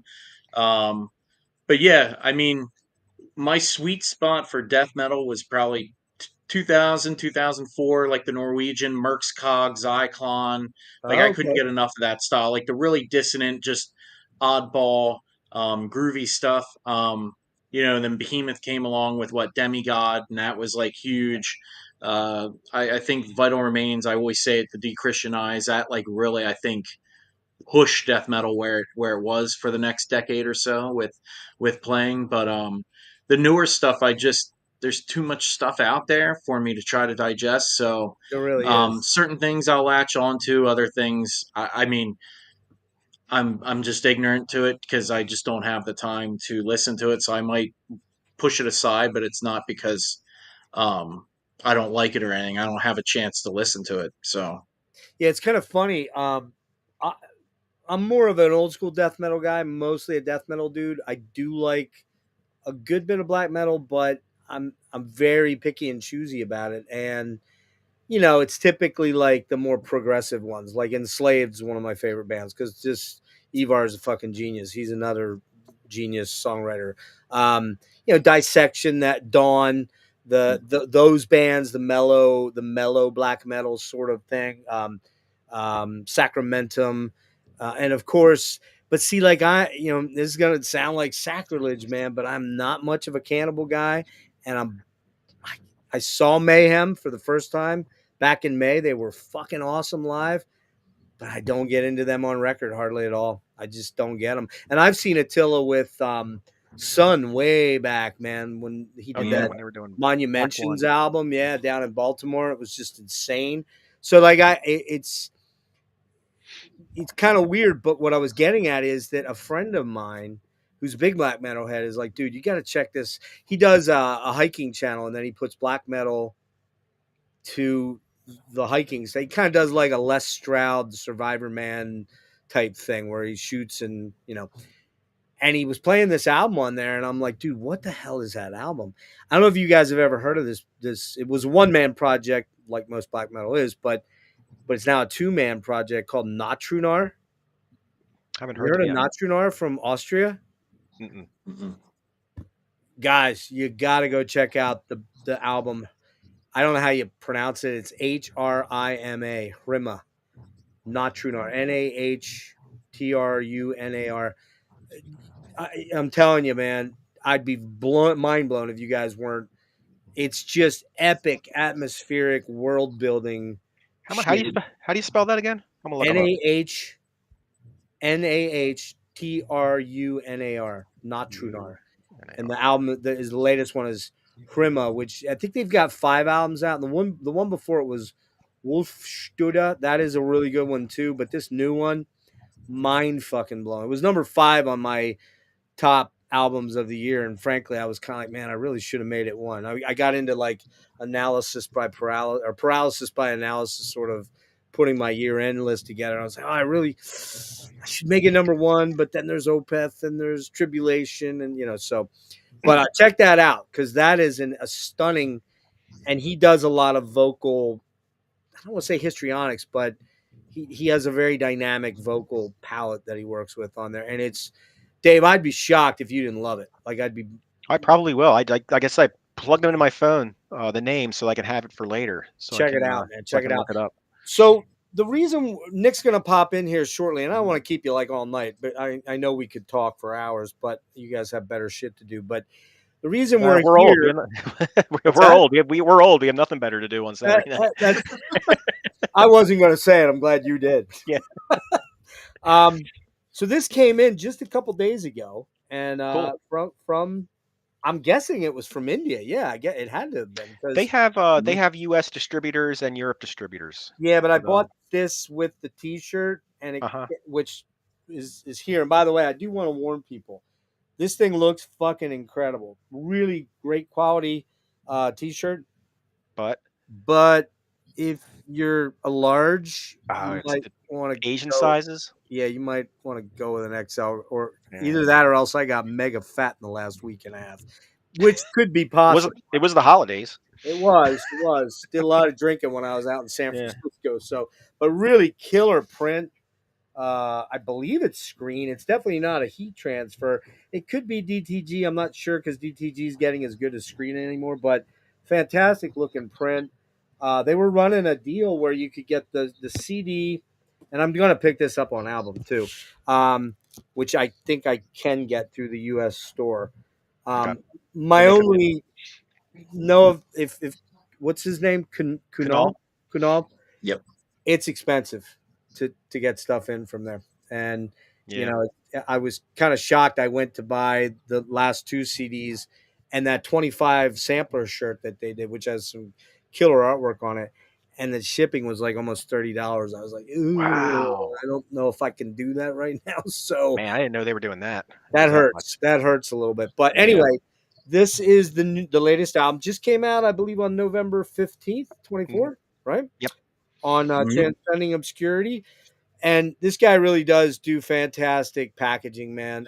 This is a multi, and what was really cool was came with all these really cool Mylar kind of, I don't know what you call it. It's like a stickers. they're big on the metallic sheen. They really are, which I like. It helps him stand out. It does. It really does, and he's definitely on that. And I think that is kind of the one thing that sets him apart a little bit.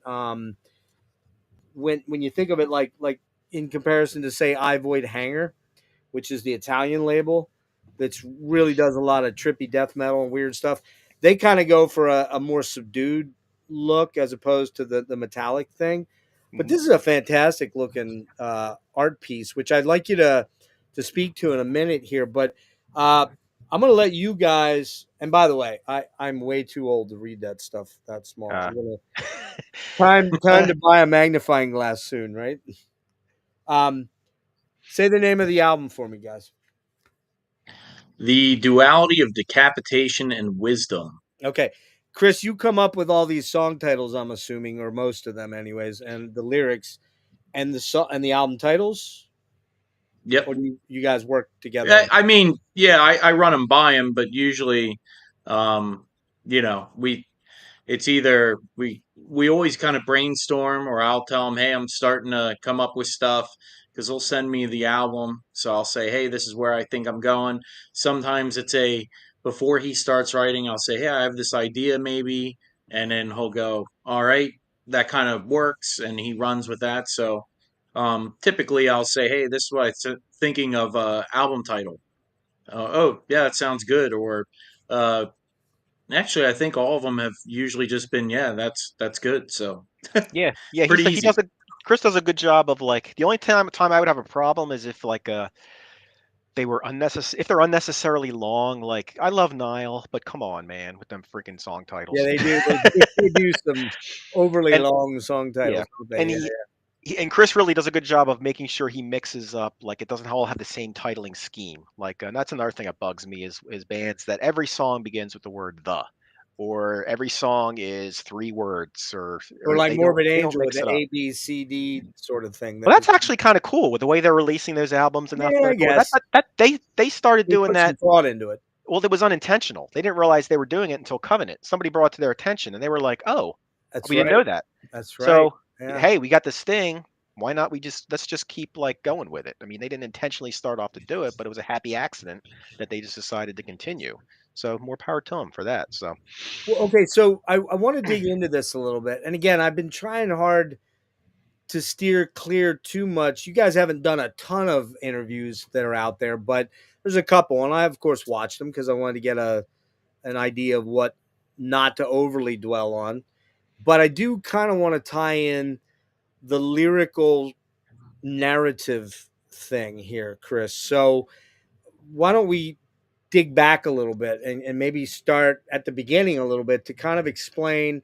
I'm going to be very blunt with you, man. My ADHD at my age now is fucking epic at this point. It's just unbelievable. It's like squirrel, huh? I mean, it's that bad.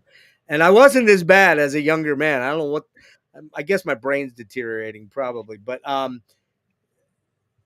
let's go back to the early. So I don't read a lot of lyrics. And like I said, I don't think I could read those without a magnifying glass anyways. So tell me a little bit about the kind of story arc. Is it one story from beginning to end at this point, or is it or a linked narrative, or is it several stories, or if you can nutshell that?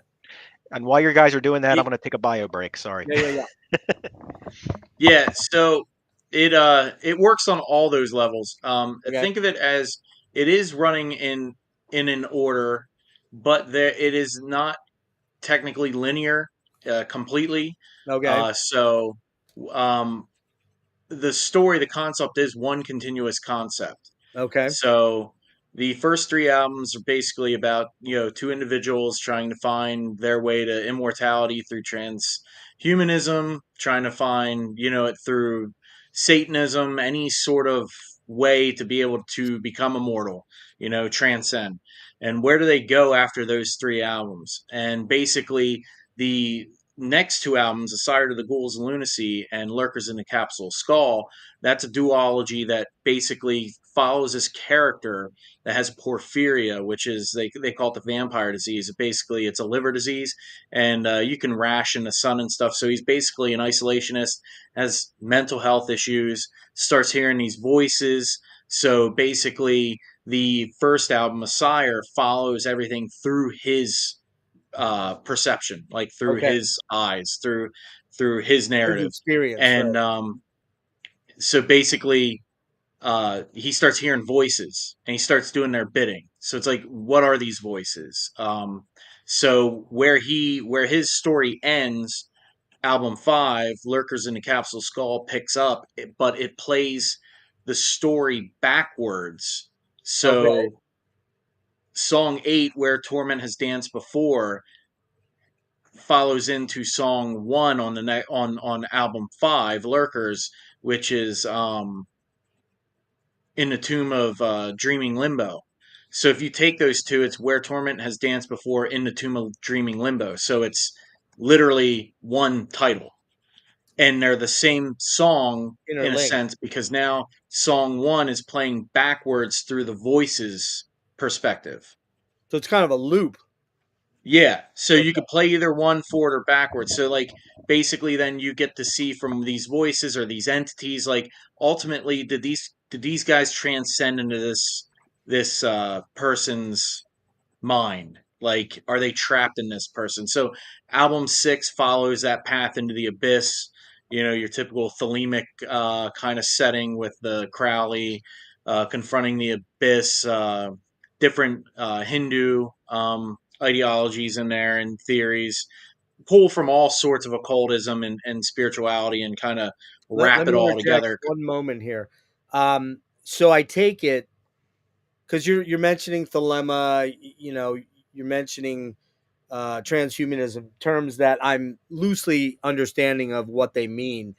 But I gather you've done a lot of reading in these sort of areas of enlightenment, or as far as, or are you just, you know what I mean? Like some people Yeah. pull terms like that out and they're kind of pulling them out of their ass. I'm not sensing that with you based on.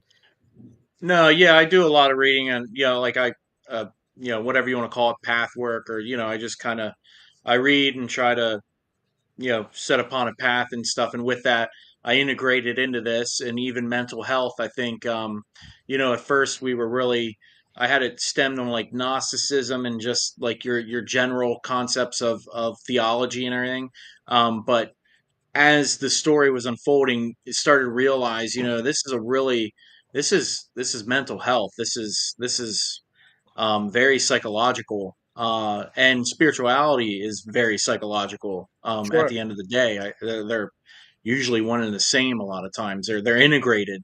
Um, but so like album 6, it's like this journey. Is this character? Is it these beings? Is this all just a like machinate? Like, is it all just created out of this one person? And the whole time, this story has been this one entity that is just has severe mental health. Like, you as a listener, if you're that involved in it and want to try to dedicate into the lyrics, you can take it any way you want. Well, There's sure. Yeah. so many different ways to follow the story that like nothing's firm. Like, there is definitely a way to interpret it and say, this is what I feel. And the way that it's building over time is, I'm writing on the side also to start writing, like occult books and just different spirituality things that you'd be able to take these albums and these songs and start placating them to the tarot and placating them to the Sephiroth of Kabbalah and different things that will allow people to expand upon it, not only for the music, but if they just come to me as an author and see the stuff, like they'd be able to, it basically, it's cross platform, and people will be able to just kind of be able to get more involved with it if they want to, and see it from different angles. So basically, album 6, like I said, it's not quite linear. So album 7, one or two of the songs kind of play with album 6 and are a callback to 6. But album 7 essentially is just about Rahu and Ketu is a concept from Hinduism. Rahu is it was a demon that basically tried to pose itself as a god, Hmm. and one of the I forget if it's Krishna or who, but they basically realize that this was a demon, and it's trying to drink from like the infinite milk or whatever, and as they're trying to cut the head off, its tongue latches onto the milk, and so this head roams around the galaxy and the moon. They call them the nodes of the moon and the body, and so the head is what causes eclipses and stuff. So I took kind of the concept of having to remove the head, for enlightenment, and kind of wrapped it all in there. So that kind of follows with Ill Visions, a Hex-Shaped Hiss, the second song. That represents the pineal gland. Like the temple is Yep. basically between the head and the neck. So there's all those concepts wrapped into that, and just trying to make it like its own spirituality. Like this person's writing, like I'm writing from the perspective of this being or these beings, and at the end of the day, it's like, is it many, is it three, is it one, is it just someone that's mad? Like, you decide. um and so it just keeps evolving from that. Album 8 is a continuation of that. Album 9 is kind of 9 is a judgment number, so album 9 is kind of coming to like the end of the story arc, not necessarily the whole story, but like 10 will move into a new setting, New phase. and So where things are going. it seems that numerology plays a pivotal role somewhat in some of what your thinking is as you're creating these narratives per album. Am I wrong about that or no? Yeah, it comes into play, especially with 6, because 6 has significance with being like, everyone relates it to the devil and stuff, but Sure. I represent it as man. So And then we use 7 6 with, on the yeah, current 7. album, all the tracks are 7 minutes, which I'm not going to Yep. get you to get into that, Dave, because there's other interviews that you talk about that. But yeah, I just wonder now two, three, one question, two observations. One, the first observation is this is heady shit. This is not lightweight. Boy meets girl, boy gets laid, blah blah blah. It's just not that stuff, right? Okay, which I realize not much death metal is about that, unless it's I Come Blood or Fucked with a Knife. Then it's kind of about sex in a weird way. Observation number 2, I truly feel like I need to be stoned to go on with this. So, but I'm not going to do that. Okay. Not tonight, anyways. Not yet, anyhow. Question number 1, Dave, how linked into all these concepts are you as far as, again, heady stuff here, not lightweight stuff. And I know you're into occult. We're going to get into some of your cool things in your room there, but like, where are you tied in with this? Or is it pretty much, hey, Chris's baby, let him run with it, and I'm not going to get too deep into it? That. Okay, that's right. Chris's baby. I had a feeling He's the one. He's the one with his head around this stuff. I leave it all to him. I mean, for me, it works great with the music that I'm writing, because, like, again, the kind of music that I'm writing. Hey, Nick's here. Hey, how's it going, guys? Everybody, Nick's here. Oh, God. That's exactly how people greet me. I have a message for Nick before we go on. Fuck you. You guys look so much different than your pictures in the album. Are you disappointed? I mean, dude, if you guys came in that gear, like, dude, no, stick with it. This is the funny thing is, their superhero costumes are the ones they're in right now. So I mean, anyway. They disguise themselves as mild-mannered people, and then at night they fight good. Good. We try and foil Batman. We try and foil Batman. It depends on the album, but yeah, everybody. So I think real quick, hold that thought for a sec there, Dave. Nick is the guy that kind of turned me on to you guys, as we said. Anybody that's watching, thanks, Nick. Yeah, we kind of pulled this together. Nick isn't generally the interview guy. I kind of am. So it was kind of like when he got me into these, he's like, dude, you really got to check these guys out. I think they're kind of in your wheelhouse. And I hate to admit this. You only got to hear this once. Okay. Get ready. He was kind of right. Okay. Mostly right. So good. Anyway, as you were. Go ahead, Dave. Sorry. No. Sorry. Which? Let Dave finish. Okay. Sorry. I wasn't sure if you said Dave or Nick. My bad. Yep. Okay, I'll catch Nick up real quick. We were talking about Chris was telling Jeff all about like the heavy, heady, occultic theology that he has his head around that goes into writing the lyrics for these albums. And then Jeff had just asked me, how much I'm linked into it, how much of a headspace I am in with this stuff. And I was just saying that I'm really kind of not. That's Chris's. Chris is the one that has his headspace head around this stuff. I like that he does because the kind of music that I write, it really lends itself to that kind It of does. thing. I mean, singing about singing about standard, let's drink, let's smoke, let's get laid, Or have a party, gore, or even or gore. gore.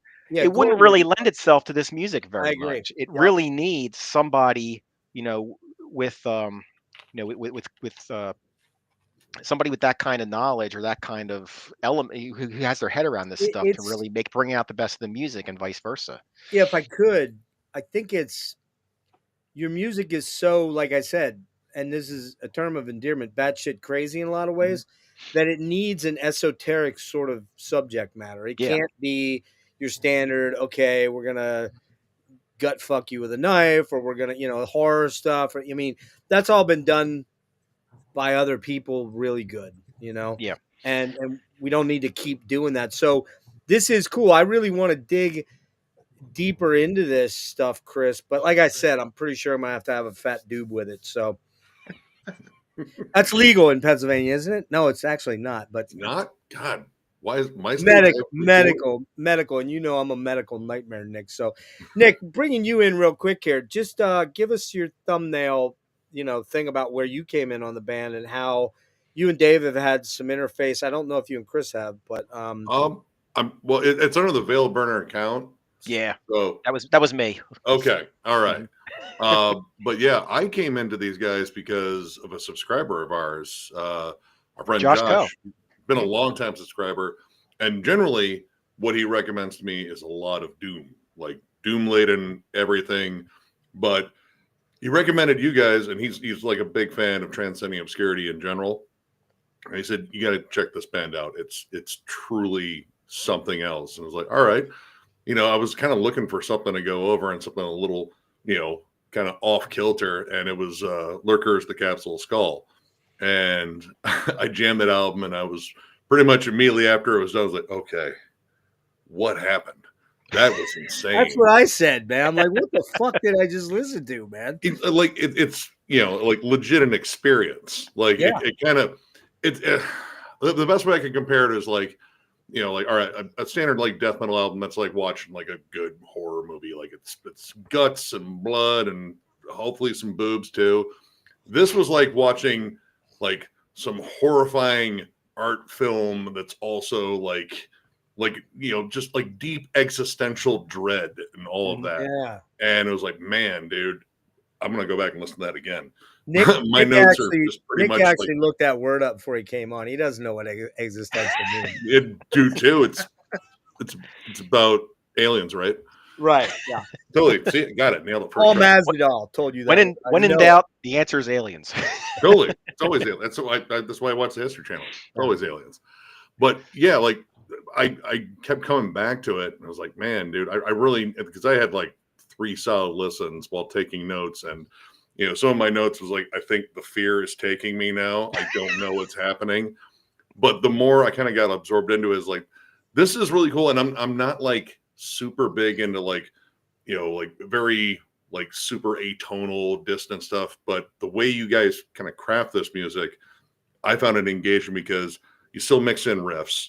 You still have like moments of just like true blue hooks, and your vocals are absolutely insane. It's like a choir of demons arguing with one another about who they're summoning or who they're getting summoned by. Yeah. But it works as like this like theatrical performance.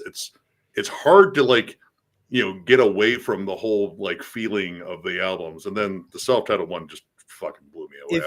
If you would have told me that I'd really get into a band that the vocalist does, I don't know the words, so I'm just going to make something up here. But when that happens, I'm like, nah, I'm not going to dig that, man.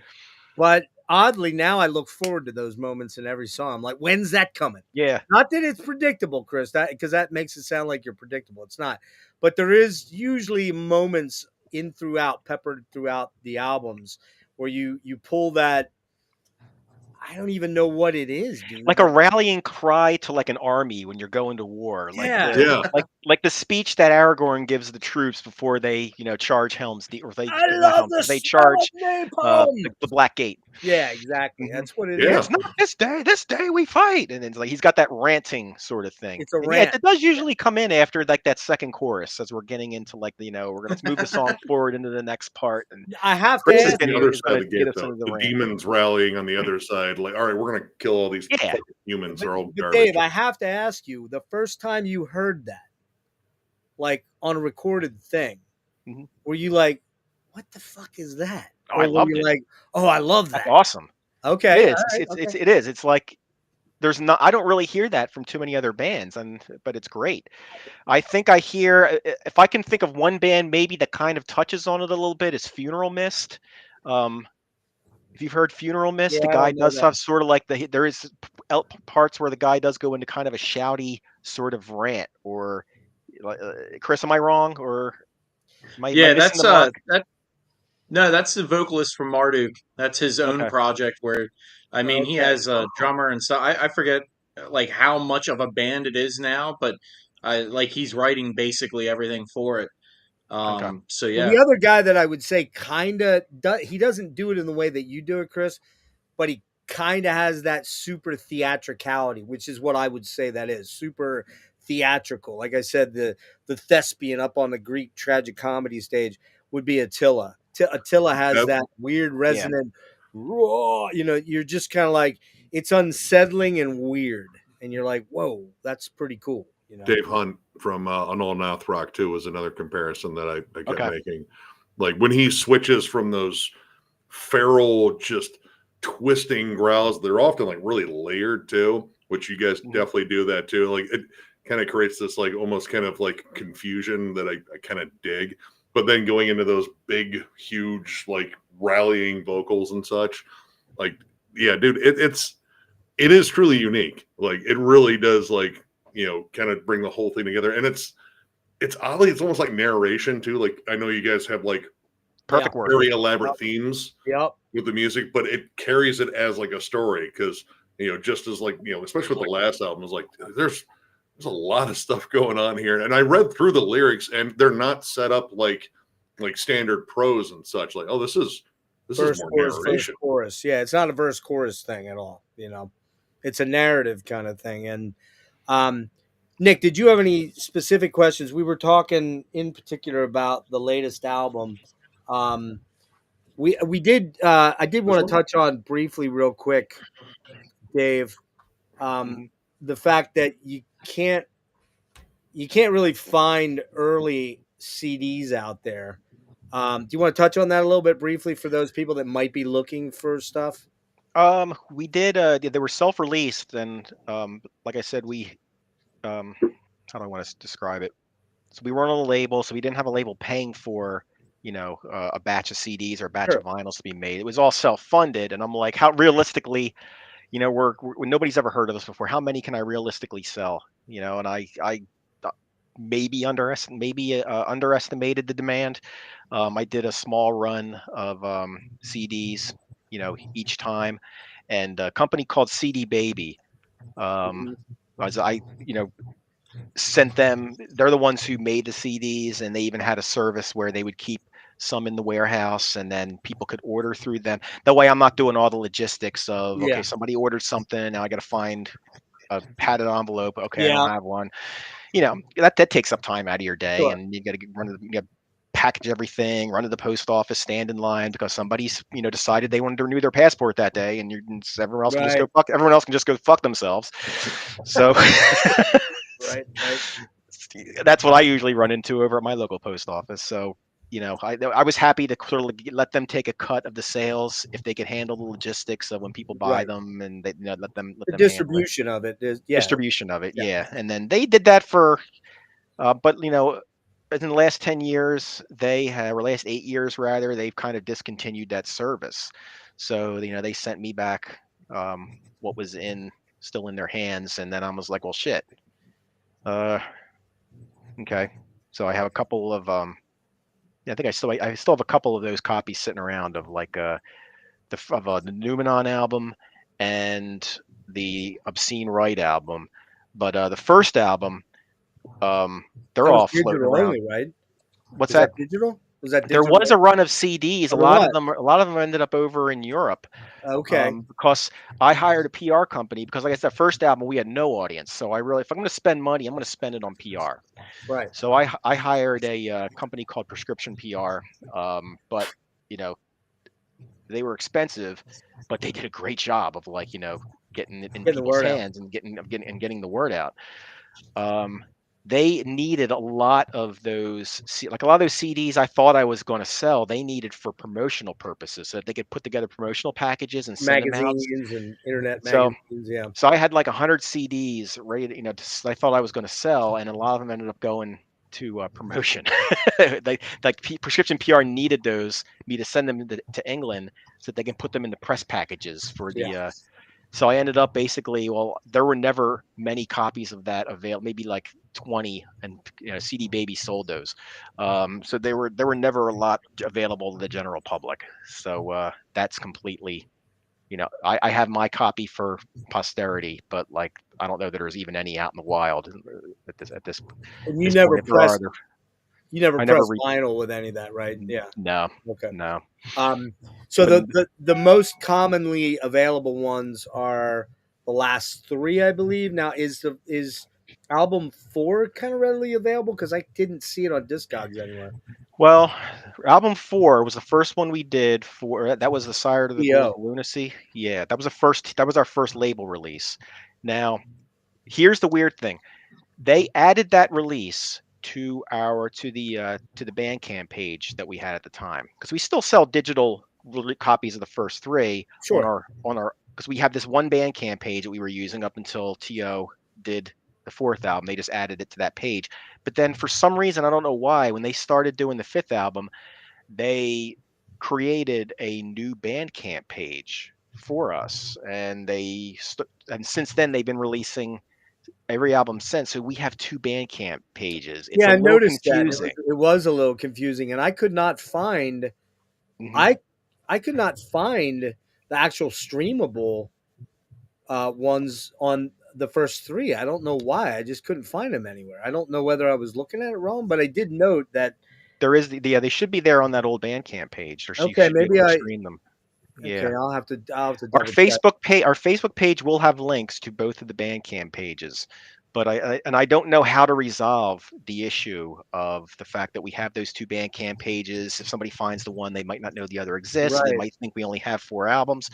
I don't know if it's something that T.O. can merge the 2 at some point, or bring the old ones over to the new. But then again, they're not involved with those first 3 releases. So what's their incentive? Yeah, and you said he didn't show much interest in maybe reissuing those. At the time he signed us, I mean, he was just wanting to do that one album, new album that. Right. So I mean, maybe as time goes on, and maybe there will be a demand for those older albums, before box we were set, on baby, TO. box set. Right there, you go, man. Maybe it's something I've never known TO to do reissues of old stuff. They're really focused on, to his credit, they're to their credit, they're really focused on, the future, what's now in the future rather than dwelling on the past. So how'd that come about though? Because we didn't actually ask that. I don't think I asked that. How did you get involved with TO then? It was right after we released our 3rd album, that Obscene Right album. Now we didn't hire Prescription PR because, like I said, they're a really good, well-known European. We wanted to focus on Europe for that first album because we thought that our style would go over better in Europe. Sure. But and it worked out well. But again, they did a great job. But money was a little more tight by the 3rd album came around. I didn't want to keep spending those crazy PR bills. But there was a guy by the name of Austin Weber, who we got hooked up with to do. He was going to do our PR. I forget the name of his. I always like plugging people who have helped us out, but his name's Austin Weber, but I forget the name of his PR company. So I apologize for that. But we got hooked up with him. He had a very reasonable rate, very good reasonable rate for PR at that we agreed with, and he did like over and beyond, went over and beyond our expectations. He put it in so many people's hands, that third album, and one of the people's hands he put it in was Kunal at Transcending Obscurity. Okay. And Kunal apparently loved it. He wrote a review for it on the Transcending Obscurity website, and then he reached out to us through Facebook, and then we started the conversation. And I really liked. I never heard of them at the time. But I started researching them, and I saw they started in I think it was like 2007 they started, and they've really been building it between then and like 2016, and now they've gotten even bigger. But you get that feeling about people, you know. He seemed like it was more than just a business for him. It was like a life mission. And, he had that DIY ethos. He was always working.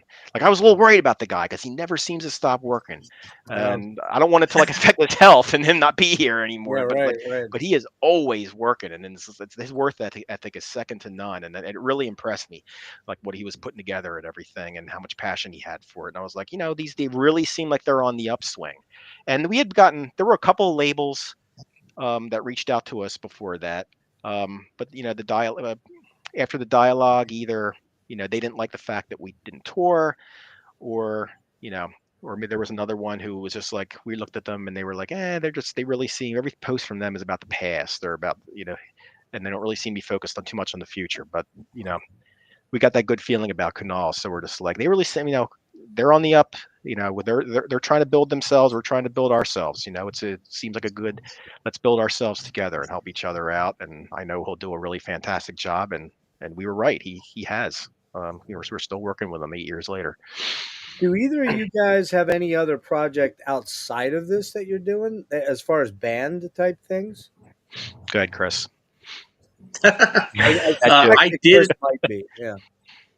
I did have a live project. I mean, it's probably over. Long story short, we were playing a show, and the drummer had a aortic dissection on stage. Oh, shit, dude! Holy fuck! Up at Love Drafts in Harrisburg. Yeah. Oh yeah.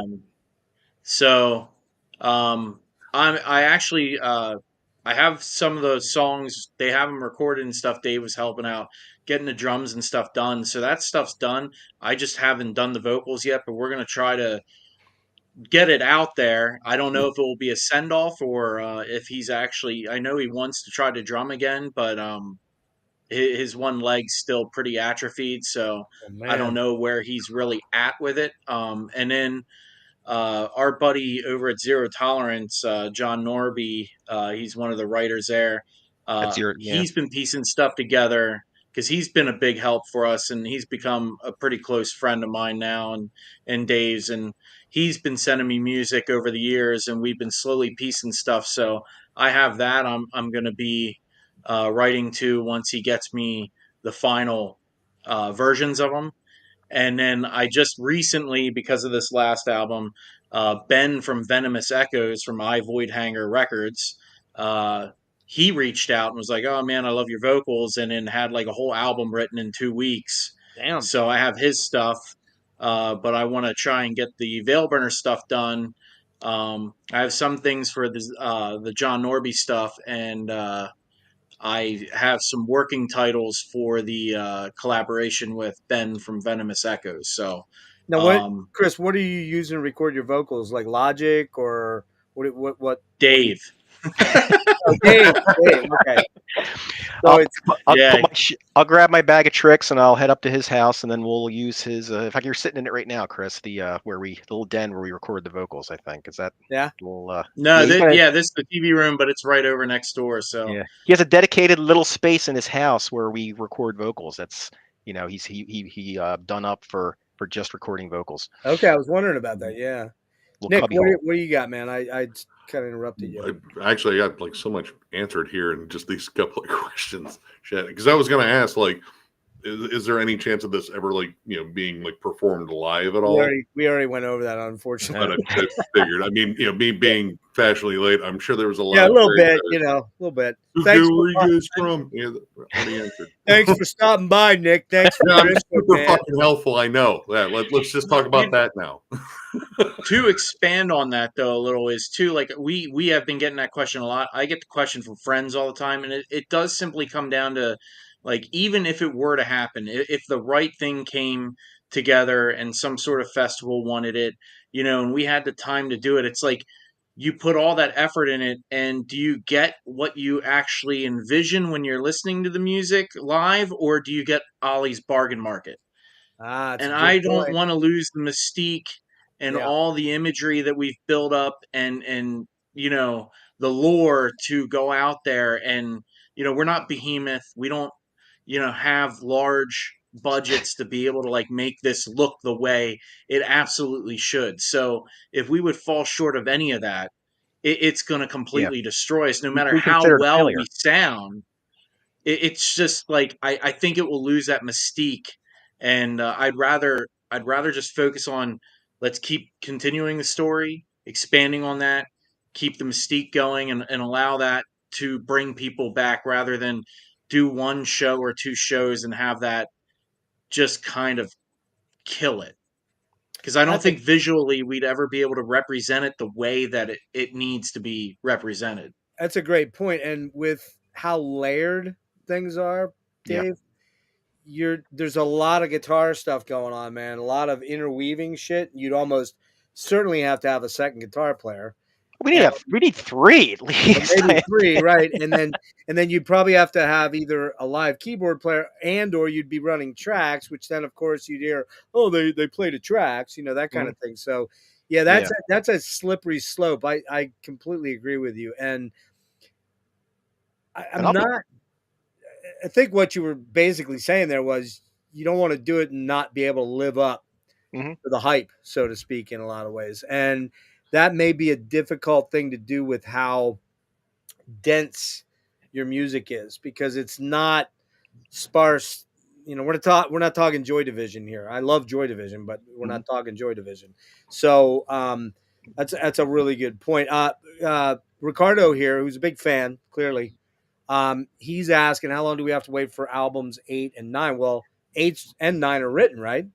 8 has been turned in. Now 8 will 9 you're working on. Sorry. 9 the music's done. Chris is still in the process of writing the lyrics, and then when he's done that, we'll layer them. 10, I just started writing the music for about maybe 5-6 months ago. But 8 tentatively, I think Tio wants to try and get it out this year. That's why they put a new song from it on the 2025 sampler. Okay. But we need to still come up with how we're going to visualize it. Like I said, we don't have a live show, so we try to do what we can to give people, some visual component with each release. So we change the costumes, and we put a lot of attention to detail into them, and then we got to scout out where does it look like these creatures we came up with, where does it look like they would dwell or be, and everything. And then Chris and Aaron have to go scout locations and then we have to find a day that lines up with all our schedules to get out there and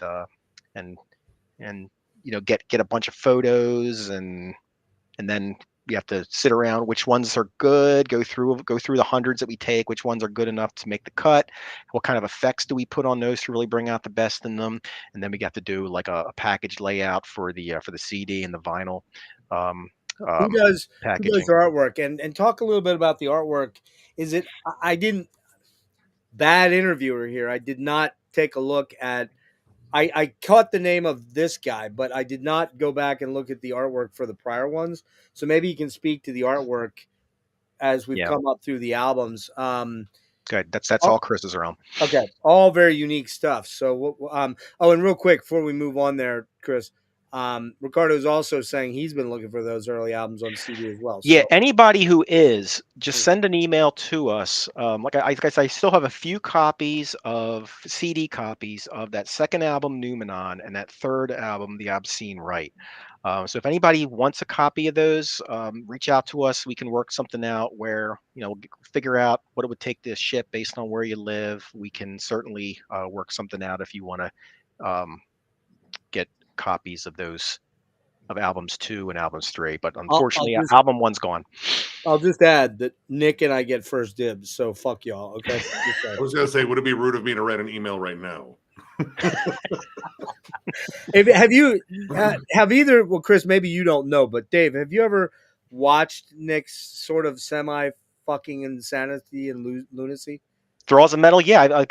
I heard of Nick, obviously, when we heard the first time he featured one of our albums, and I'm like, this is a really good, I mean, Nick, you speak really well, you do really good videos. Wow, I don't know about that. I want to make sure I keep, get on his good side, so he'll keep reviewing our albums and giving them praise. As soon as you said you were working on, or had the next album done, I was like, oh, fuck yes. Have you seen his downstairs, though? Have you seen the fucking insanity? Different. No, you haven't seen the insanity downstairs. I've only seen where he does his podcast from, the room where he does. Okay, well, that's a new room because he used to do it from the basement a lot, where the crypt, the vault of insanity is. Just I'll get you a link to the Instagram post. That how many CDs are we at now, Nick? We're well over 10,000. Yeah, and there's still room for Veilburner CDs, which is totally. Hey, Chris, you're talking about the insanity of your character in the stories. It's that guy right there. That guy. I am Ahab, except I get the whale and I live. But yeah, I'm that level of obsession. But yeah, like I was gonna say something that was attached to that, and then Jeff fucked me up. Damn it. What's fucking me up is you literally are a doppelganger of my buddy Don, who is a local booker and also is the guitar player in the live project that I do, Torture Ascendancy. He is like a legend in this area for band. I mean, he's played in every band. He can play any instrument other than drums. He plays them very well, but he sounds exactly like you. He just doesn't have as much hair on the top of his head as he does on the side. The thought of there being exactly like him. He's in Pennsylvania. Hear that? There's a Pennsylvania me. The thought of there being 2 fucking Nicks in this world has my butt quivering right now. I'm scared. You should be. Literally. Every time I hear your voice, I'm like, is that fucking Don Egan? He does sound like Don. Yeah. Weird, huh? Weird. Mm-hmm. All kind of weird serendipitous weird almost shit. Had it. Almost had it. Yeah. Well, hey man, I'm old. You know that. So I do. I've seen your oldness in person. Well, okay, so we'll wrap here shortly here. I don't want to keep you guys all night, so we'll give it another 10, 15 minutes. Nick, think about what you were going to say. Well, actually, Chris, you had started saying something and we interrupted you. Well, I don't know if I can necessarily remember that, but I did want to ask about, all right, and I only have like lurkers through, actually, no, I still need to get lurkers, my bad. I still have the self-titled, this new one. And going over like some of the other stuff too, like are all the albums like interlinked in terms of their themes, or are they like separate at all? Because we kind of went through that already. I hate to say. What? Did that? We went through all that. God damn it! See, I gave you the link early, but you know what they say. Listen, I had a family thing to attend. All right, it was my sister's birthday. Come on. We ate a nice Italian meal in a nice Italian restaurant that was oddly playing Leonard Skinner, Rat, Spin Doctors, Rat, Peter Gabriel. Yeah, all the Italian favorites. Yeah, wow. That pairs well with a risotto. Those things. So, Chris, here, hang on. I'll let you do a real quick Reader's Digest on that for Nick, since he was a late boy. But the one thing that we had gotten into was the artwork and the thematic artwork, and then we didn't let you answer because we interrupted. Sorry about that. So, do you want to give him the real quick Reader's Digest on the character and the arc, and then get into the artwork? Yeah, the whole story is ongoing. It's one whole concept, but it plays on many levels. Basically, albums 1 through 3 are about 2 characters trying to reach transcendence, immortality any way possible through, Satanism, transhumanism, whatever. You got it. And in 4 and 5, album 4, A Sire, that follows a character who has porphyria, the vampire disease. His, you rash up and stuff. It's some sort of liver uh, issue that your skin can rash and stuff in the sun. So he's an isolationist. He's got some severe mental health issues. Starts hearing voices in his head. That plays to the end where Torment has danced before. Follows into album 5, which is Lurkers in the Capsule Skull. And if you take Where Torment Has Danced Before, that whole title is then song 1, In the Tomb of Dreaming Limbo. That's a link, but album 5 plays backwards through the perspective of the voices. And so now you're in the spot of the concept of like, these two beings, did they transcend? Are they in this person's head? Is it this person that has created these characters and they have some sort of schizophrenia or just like severe mental health issues that has created this whole situation? And he's the occultist. He's the one that's just doing path work and he's just mad.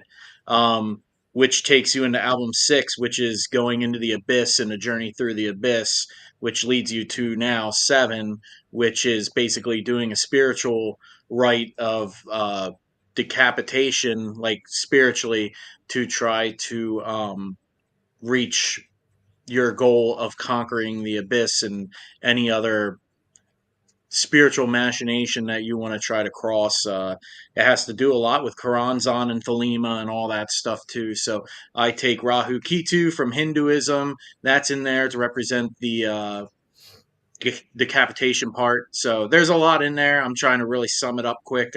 Album 8's following that, and then album 9 is kind of closing it off. But 10 will still be the same like concept.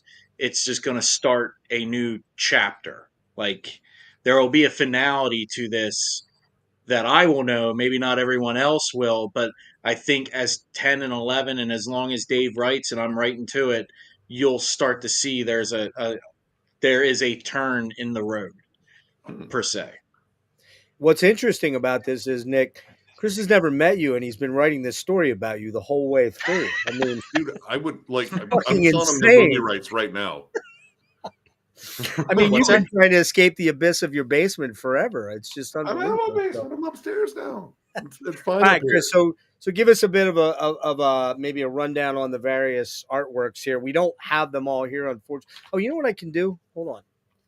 Go ahead and start. I'm gonna dig around here for a minute and find some. Yeah, I basically did all the artwork. My wife does all the photos except for the obscene right, our buddy Dylan Stern Courtney, who actually has been doing videography for like Dying Fetus, Vitriol. He did the shots on that, and I think he did the photos for album 4. But my wife has basically done the rest of the photos. I do any of the editing. I came up with the album covers. Album 7, though, I was pretty much burned out and came across Luciana Nadelia on Instagram and just saw this image in particular for album 7, and I was just blown away. It fit everything of the concept, so I reached out to her, and she's actually doing album 8, and she's going to create an original for album 9, and then we'll see what we do with 10. But this one here was just, where the concept was and where we were at the time. It's kind of what I came up with, just thought it kind of was aesthetically appealing. So wanted something that didn't scream Cannibal Corpse or didn't scream mayhem. So Chris, I'm pretty sure you never met me as well. And I'm pretty sure the second song on this album, Masturbating the Obelisk, is about me. So anyways, moving what on. you call it? All right. Let's see. Let's do album 2 here. You can give us a quick rundown on that one. Numenon? Is that it? Yep, Numenon. Numenon? Wait a minute. Why is it? Oh, there it is. Yeah, I can't really get it. I can't get any bigger, guys. That's all I got. Sorry. That's what she Yeah, said. each album goes off of, like, I have silver in there. So the first album was a bronze, second album the color was silver, the third album is gold. So I wrapped the silver into there, and basically this album follows our concept, but it also follows the whole Nag Hammadi library of the Gnostic scriptures. So if you were to take any of that stuff and lay it out over the songs, that would actually work with this also. So Okay. I just kind of came up with a skull tree kind of morph thing with pixelation, since there's a transhumanism that's still involved with this, and the more industrial vibe to it. I kind of tried to make that have some of that flair in this image. I really like this Something one. again different Yeah, it's that cool looking. It's doesn't not. scream. You talk about the color scheme though. It's not like anything to do with like synesthesia or anything like that, right? No. Okay. All right, and then the obscene, right? I kind of dig this one, man. That was you as well, right? You said. Yeah. I just took like Blavatsky's in there from Theosophy, and you got Jesus upside down, but I like Yeah. blended the famous Baphomet image in there, so you can kind of see it's like the goat Yeah. and Jesus morphed together. The Yeah, so goat's upright. Yeah. If you turn the whole thing upside down, you'll see it'll look like a picture of Jesus, which is neat. I like things that are other things, which is why I really like this one, and I really liked the Numenon one, is because Oh, there are holy things shit. in the imagery that are other things that you wouldn't notice at first, but then like maybe it might hit you later on down the line. If there's more to it than meets the eye. Now, what was that? Just a Photoshop thing, Chris, or? This I hand painted this. Wow. Let me see here. That's cool, man. Looks kind of like, I don't know. It kind of looks like a topographical map of sorts in a weird way from Who space. does the art for like the last couple of Replicant albums? It's similar to that. Oh, don't know. Yeah, I thought it is kind of look like the last couple Replicant albums. So this one to me looks like a skull, like big skull looming over a mountain. Oh Okay. yeah. Yeah, it does. Yeah. But again, I you don't can see, know. but you can see different things in there, which is what I like. Yeah, it's actually a painting I did of a face, and it's turned on its side. So like it kind of looked like it was like a weird skull or tree or whatever, but I thought I had it down here right by me, but I don't know where I put it. But I have, it's just a painting, and I added texture to it so that it was actually up off the Yeah, canvas. like a oil painting of sorts. Yeah. And this here is like the eye sockets of a skull, or no? So the up in the top left, that's the eye socket. Where the other one looks like an eye is the jawbone, but like I kind of turn it that way because it does look Oh like a yeah, skull with a nose. So yeah, yeah. it's just kind of looked right on its side. So and Ali, that's our white album. it's your what? White album. Black album. Yeah, like Or that's yeah. color wise. We go off Oh, of color. So We this is have the right, black album. right. and this would be the white album. So we came up. It's something that it's sort of Sorry, yeah, I'm behind the scenes backwards. things. Yeah, it's like a week like when we were doing the albums, I kind of wanted to do this thing where it was like each album had a different color scheme, so Okay. that we didn't have albums at all where all the albums look like the same color or whatever. Just like same kind of the same thing with the song titles and everything in the album name. You want to mix it up. So like we were calling the first three albums were like we were kind of calling like our precious metals trilogy. We had the first one was bronze, second one was silver, third one was gold, and then we decided we wanted to do a duology of albums. So album 4 and album 5, let's make them black and white. We'll do a black album and a white album. What we were doing, like packaging wise, like see these little things here? They look like little wax seals. For the first 5 albums, it looks like you can see like a little VB like logo inside of the wax seal. Okay. We were having these made, and we were sending them with like with copies of the CDs and things. You would Oh get yeah. like a different colored wax seal with each album. The first one you would get a bronze wax seal with a VB in it, and the second one, Numenon, we were sending silver ones. Third one, we were sending gold, and then for the fourth album, we were sending a black one, and then because they were a duology, and we were like the fifth album was supposed to be musically and lyrically like an inverse of the fourth album. Well, let's do the fifth one be the inverse color scheme, which is white. So we were doing that for a while. We haven't really done that since we stopped doing that after like the with album 6 we decided was going to be our red album. That's why it's really red. And then we just kind of stopped doing the color schemes after that, I think. But I'm sorry. Go ahead, Chris. With the but you guys are actually on these covers now. Yeah, right? It's our characters now. Right, They started. they're your characters rather, which they weren't on the earlier ones, right? Or am I wrong? Correct.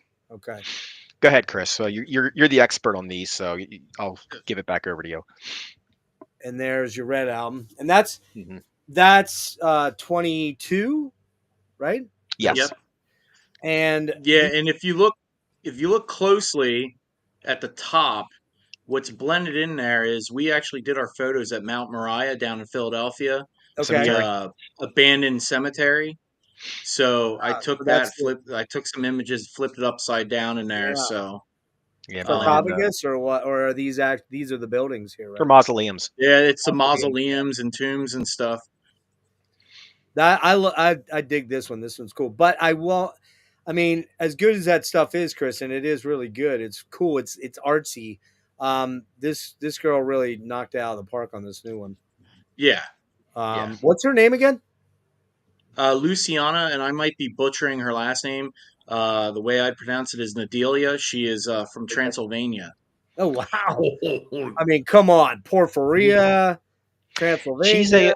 She's got a doctorate in history or some type of history. So this is a painting, or and she's also an artist. Yeah, it's a painting. It's a drawing. She uses Van Gogh watercolors. Okay. She does all styles. She does triptychs. I mean, if you check out her Instagram page, I mean, she's phenomenal. There's not one style that she can't do. And a lot of bands are going to her now, and your typical black and white, covers and paintings, but this just really spoke to me. The colors and with the serpent coming out with the track really 2 ill visions of. It lends itself to this metallic finish too a lot because it makes the characters pop. The snake, obviously, and what's really cool too is I showed these. Nick, you probably got these too, I would assume. The sticker and all the cool stickers, but even the little hype sticker on it, which here it is really cool too. Those are just attention to small details that make nerds like us that spend way too much money on this shit. It's not funny. It's actually not funny at all. If you saw my credit card bill lately, holy balls! You go up like every box set. Yeah, every box set made to man. Talking about Steve Wilson, Dave. Mm-hmm. He's dropping his new album in March. And I'm like, all right, I'm done. Many albums back, I'm like, I'm done buying the Steve Wilson box sets, man. And just besides our friendship, I don't get freebies from him. I get to sometimes hear stuff early and things like that, but I don't get freebies. But of course, I got in there Thursday, and I'm like, don't put the fucking deluxe box set in your cart. And then I did, and it was over, and I feel a lot of guilt and shame now. So, what can I say? Tons of guilt and shame. I can see you were talking about this. This is my buddy John Holm from, here it is. John Holm from Agalock. Uh-huh. He has no, they have wax seals too. Yeah, he has his personal project. I mean, he's got the CD itself. It comes with some cool swag, and then it comes with like an embossed digi, which is cool. But yeah, those are cool. I mean, it's not something that hasn't been done before, but it's kind of a neat little attention to detail that a lot of that mass-produced CDs you're not going to get. Yeah, I started doing it with the early albums because it's like that was we're living in that digital age, that Spotify age. You Yeah. got to give some people incentive to To buy buy a it. physical product now. Yeah. So if you can throw in those extra good, find Yep. a way to throw in those extra goodies, stimulate more of the senses, give people Yep. trinkets, things like that. That You'll have better tactile luck thing, selling man, holding it in something your hand. tactile, something like a little keepsake. And these were dirt freaking cheap. They cost me like 98 cents a piece. You know, you stick one on the, you know, when I would send, because like CD Baby used to do the distributing for the first three, and like when they would need more, I would like, you know, peel all, they come with a little self-adhesive thing. You just peel Yeah. the little back off. So I would just stick them on the front of the CDs and send them off to CD Baby. So hopefully they would make their way to the people who ordered them. And these are kind of cool too, because if I'm not wrong here, I want to check and make sure I'm not. I could have swore these are numbered, aren't they? Oh yeah, no, they're numbered. But where's Well, Cool. I don't there see it is. Where is it? I have number 109. Oh, it came with a card. Dude, Is that what it was? I Oh, there it is. I thought it was actually on the thing. Security a lot. I'm kind of lamer than you, dude. Oh, low score wins. Yeah. You got one for Construct of so Left here. Ritual Fog. I'm just glad, like, you're number 297. I'm just glad that they've sold 297 to at least that many. 267. There you go. Oh, 267. Okay. Sorry, nah, I just dropped you 30 on the. I guess the last thing to kind of tie this up, we know there's a new album coming, hopefully in 25, maybe towards the end of 25 again. Tentatively 25, but you know, let's see where that lands.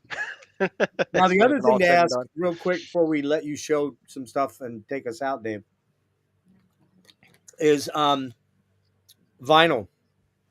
I believe there's vinyl of all of these, or is it just the fourth one? The fourth one's not vinyl, right? Right. They just started doing vinyl. On the fifth one. So there's vinyl for the fifth, sixth, and seventh albums, which I wish they were doing the vinyl for the fourth one. Because like I said, the fourth album and the fifth album are a conceptual pair. They are a musical narrative pair. Yeah. They're like what I call a duology, and it would be nice to have the same exact, to do them kind of have each release be mirrored as far as what's the products that are available, but it didn't work out that way. But the cool thing about them, and maybe I'm wrong about this, I could swear I don't think I have any. If I have any vinyl from them, the only one I think I might have, and Nick, you'll correct me if I'm wrong, I know, Parallax Occlusion. Are they on Transcending, or is that not Transcending? No, Parallax Occlusion, they were on a much smaller label. Okay. Because I thought I had one. What I was getting at though was the Transcending, much like their album artwork, which is pretty extravagant, or the metallic and kind of the cool metallic printing techniques and whatnot. They tend to really go for like juicy looking vinyl variants too, which kind of much in the keeping of I would say like $20 spin. So let me ask this question. Dave, do you buy vinyl at all anymore? Or Chris, do you buy vinyl? Well, I have. There's my vinyl right there. I think it's in the shot. I have 2 crates full. I was really into it for a while, and then when I ran out of room over there, I stopped buying it. Not for one reason, because I don't really spin them that much, but they're more like keepsakes. Yeah. Another reason is I don't want to clutter up. I don't want to clutter up my museum in here with if I and I have a rule, if I run out of space for something, I'm disciplined enough to stop collecting, or if I want to buy more, I'll get rid of the old. Nick, he's on the wrong stream. Clearly, he's on the wrong stream. No, I was listening. I'm not going to do that, but I was listening. I want to keep collecting. Dave, you're a quitter, man. You're in the wrong stream with us two guys. Yep. Dig out like a dungeon. Chris, do you buy vinyl? Yeah, I don't even have that many. I got rid of all my CDs and everything, so I just I think I still have Immortal's first one that I had set aside for whatever reason. I intended to get rid of it, but I have that and a few others. But like I have Leviathan's, Scar-Sighted, Mayhem, some Deathspell, some of my top picks, Portal, but I don't really listen to many of them. So they're kind of sitting around more as, like Dave said, keepsakes. I don't know if you can see it here, but right here. That's Yeah. the Okay. that's the Moribund Leviathan box set that Jeff Whitehead is super pissed off at. What's that guy's name? Thor or what? What's the dude that runs Moribund? I think it's Thor. I don't know. Yeah, Jeff wasn't paid much for that stuff. Oh, But I had heard about that. yeah, he still fucking rants about it a little bit. He did a interview. I saw that interview Did recently. you see with I forget his name. I don't know how to say his name. The Nuclear War Now guy. Yeah, I don't know What's his- either, What's his I name, forget Nick? I You forget know? his name. Oh, I can't remember off the top of my head. Waske or something like that. I forget how you say his name. Sorry. But he still alluded to the fact that he was fucked in that deal pretty hard. And I forget what all's in there. 7th, 10th level or sub level. Scars. I have Scars Sight of the box set, but what else is True Trader, True Whores on there? Fuck, I can't remember the names of all them. But that thing I got for like $45 about like 7 years ago. You look on Discogs, it's going for like $300 or Wow. something crazy like that. So I feel like I should give my copy to Jeff just to. But the reason I asked about the vinyl thing was, so neither one of you really give a shit because you're not really tuned into it. But what's your thoughts at all on the colored vinyl thing as a marketing thing? Because we all know it's kind of it looks cool.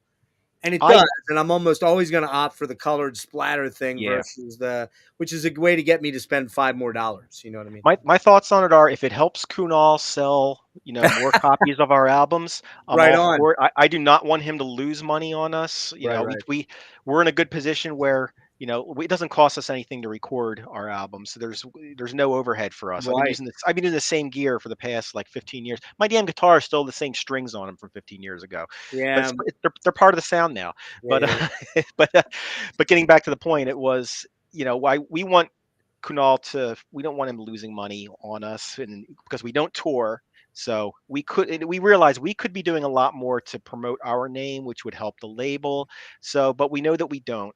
So in order to make up for that, we just try to keep the recordings, cheap or, free for him. He doesn't have to pay for any of the recording or anything. And then,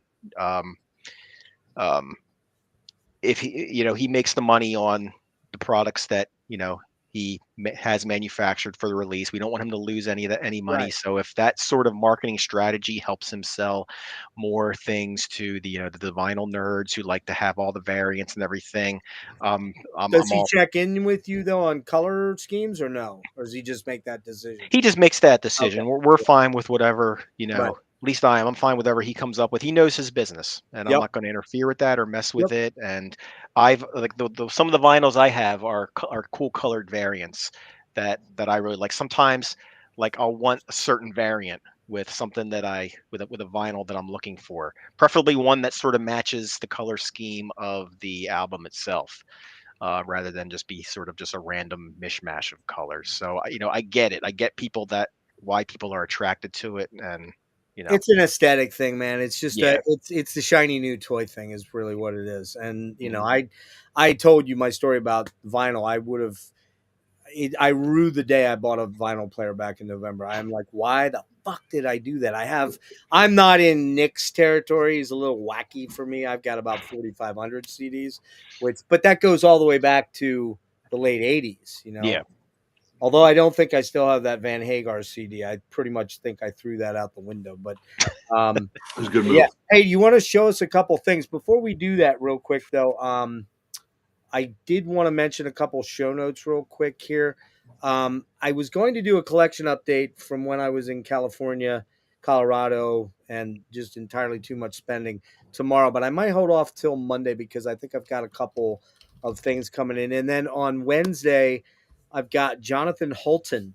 Pretty stoked about this. Jonathan was the guitar player for Tribulation. I'm a big Tribulation. Oh, wow. Yeah, he's doing his own thing now. It's a beautiful acoustic folk thing, man, that is really unique. He's got an amazing voice, very theatrical, he wears makeup and has this real, incensey thing. It's very spiritual and very woodsy and very cool. So he's coming on 12:45 on Wednesday. And oh, did I really forget the next one? I have to look up my other thing that I have coming. Oh, Sabotage deep dive with Steve Jansen, Okay. Matt from Horrendous, Matt Knox from Horrendous, and Nick, and I don't know Nick's last name. I'm sorry, Pantizis, I think it is, from the Silver. So we're gonna do the first half of the catalog, the Sabotage catalog. If you guys know me, you know I love me some Sabotage. Love Chris Oliva. What a most underrated guitar player ever, I think. And before we do this, I'm going to let you show some cool stuff and tell some stories. But I have the penultimate question for you, Dave. Be careful how you answer this. Okay. No pressure. What? No pressure at all. What is your thoughts on Alex Lifeson? My first question is, I'm not sure I'm familiar with Alex, who Alex Lifeson is. Okay, hey, it was great seeing you, Dave. Thanks for joining us. I'm sorry I dropped the ball. Who's Alex Lifeson? Oh, from Rush? Yeah. You're not a Rush guy.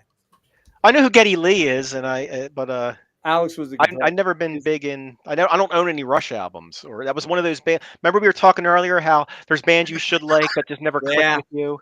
Man, I tell you, it was going so fucking good. It was going so good. Dude, like, man, this is like the biggest Rush nut on the planet. You said this to. Yeah. Oh, man. Only saw them 56 times, you know. Yeah, but it's okay, Dave. I don't know who they are. Show us some of your cool stuff, man. Well, I feel like I'm kind of not, welcome now ananymore. No, I'll just bow my head and drag my dick through the door and leave. Yeah, go slam your dick in the door. Do that first, then come back and show us some not knowing Alex. Yeah, show us some weird shit. All right. I'm gonna blow you up here. All right. So I'll be right back in 1 second. Okay. So I don't want to I know I showed a lot of this on the Into the Necrosphere, on an earlier Into the Necrosphere. Yeah, don't overly. I don't want to spend a lot of time going down paths. We'd like people can just watch the Into the Necrosphere to see a lot. People. It's a great interview with I know. I don't want to lose viewers by retreading old ground, but yeah.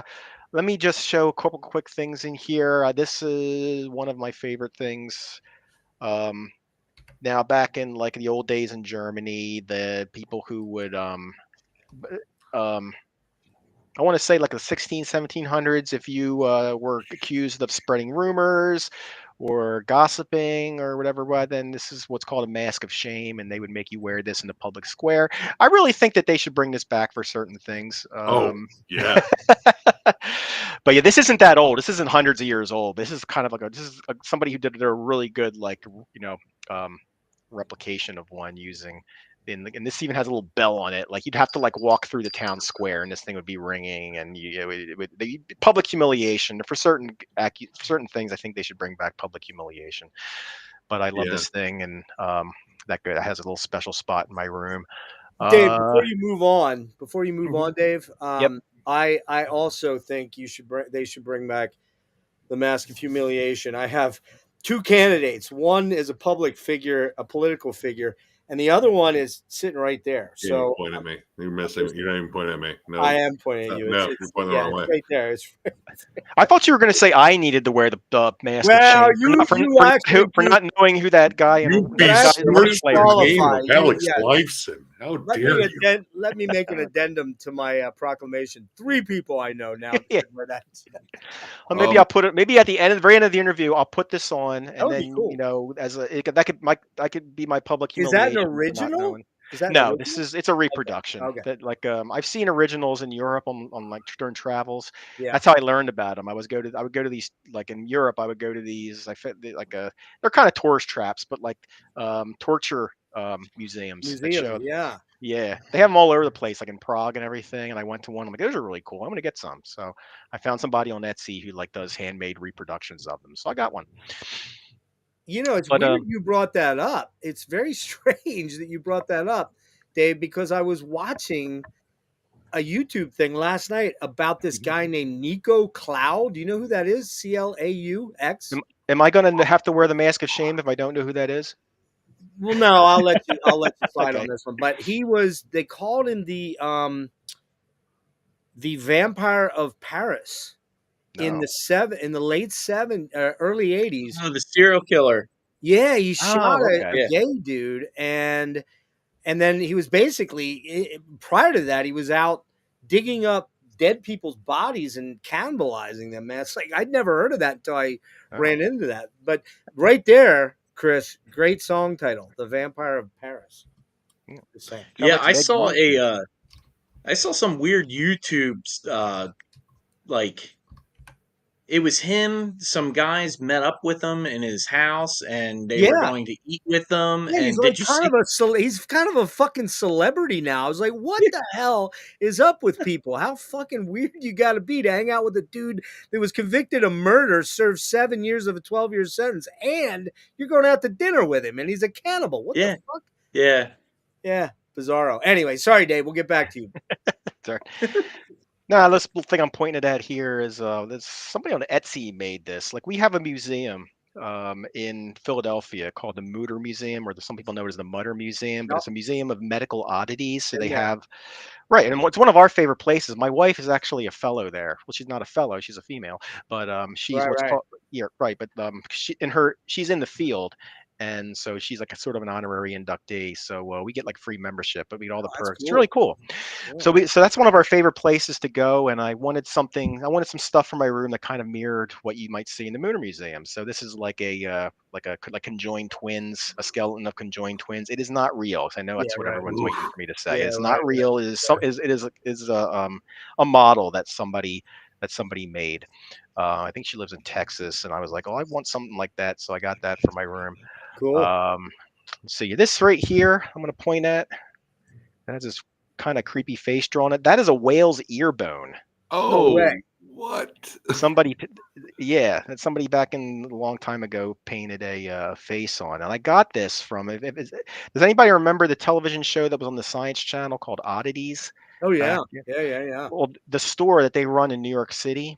I was like a regular there. Or whenever I was in New York City, I would go to Obscura, and so I've gotten the pleasure of meeting Mike and Aaron, and so Mike sold me this. I was down there one time, and he had it, and he told me all about it. It does kind of look a little bit like a mollusk. Yeah, kind of. Yeah, it's trippy, like some kind of shell. Yeah. So I thought that was. I don't know if I had that, but when I was back when we did the End of the Necrosphere episode. So that's that, and masks are a big thing. So I like Venetian masks, like the real Venetian masks. So I got this one, and then I got a frame, and it was Faustian, so I got a Faust. I just printed that off I printed it off the internet. That that Faust advertisement for the. That's cool. But where else are we gonna go? Oh yeah, here's a 1930s Charlie McCarthy dummy. Damn. Oh, that's possessed. Oh yeah, my wife won't come in. My wife won't come into my room because of this. She's convinced it's going to come to life in the middle of the night. It's like that episode of Twilight Zone. Remember that one? Yeah. Or Seinfeld, Mr. Marbles. Yeah. And Jerry had to stay in Kramer's apartment, and he had Mr. Marbles in there, and just freaking Yep. This is another one of my favorites. I always associate those dummies though with that episode of Twilight Zone. I forget the actor. Yeah. It was a popular actor of the era. I can't remember who it was, but or that Anthony Hopkins movie, Magic. Oh yeah, that was trippy. This is another favorite thing of mine. It's called a Yoruba headdress. Yoruba is an African tribe from Nigeria, and they do all these. They're involved in African tribe shit. Like fertility rituals and festivals and parades and ceremonies and things like that. This I found in we were in San Juan, and on a trip, and I walked into a place in Old San Juan and they sold a lot of mass-produced tourist junk. And then in the back of the store, they had this hanging up. And I'm like, this does not look anything like the other stuff in this store. This is not mass-produced junk. And I asked them about it. I'm like, what is this? And that's when they told me it was from. They know a guy who in Africa and sometimes he sends them stuff, and they might put it up for sale. But it looked pretty old and everything. So I was like, well, how much you want for it? And we worked something out, and I ended up having to basically bring this with me while going through airport security, coming back on an airplane. That was probably fun. Yep. I see you've got a truly satanic black pumpkin there with Veilburner. Yeah, my one of my wife's coworkers made this for me. Super cool. This is not a real pumpkin. It's like made of foam, like some kind of like foam.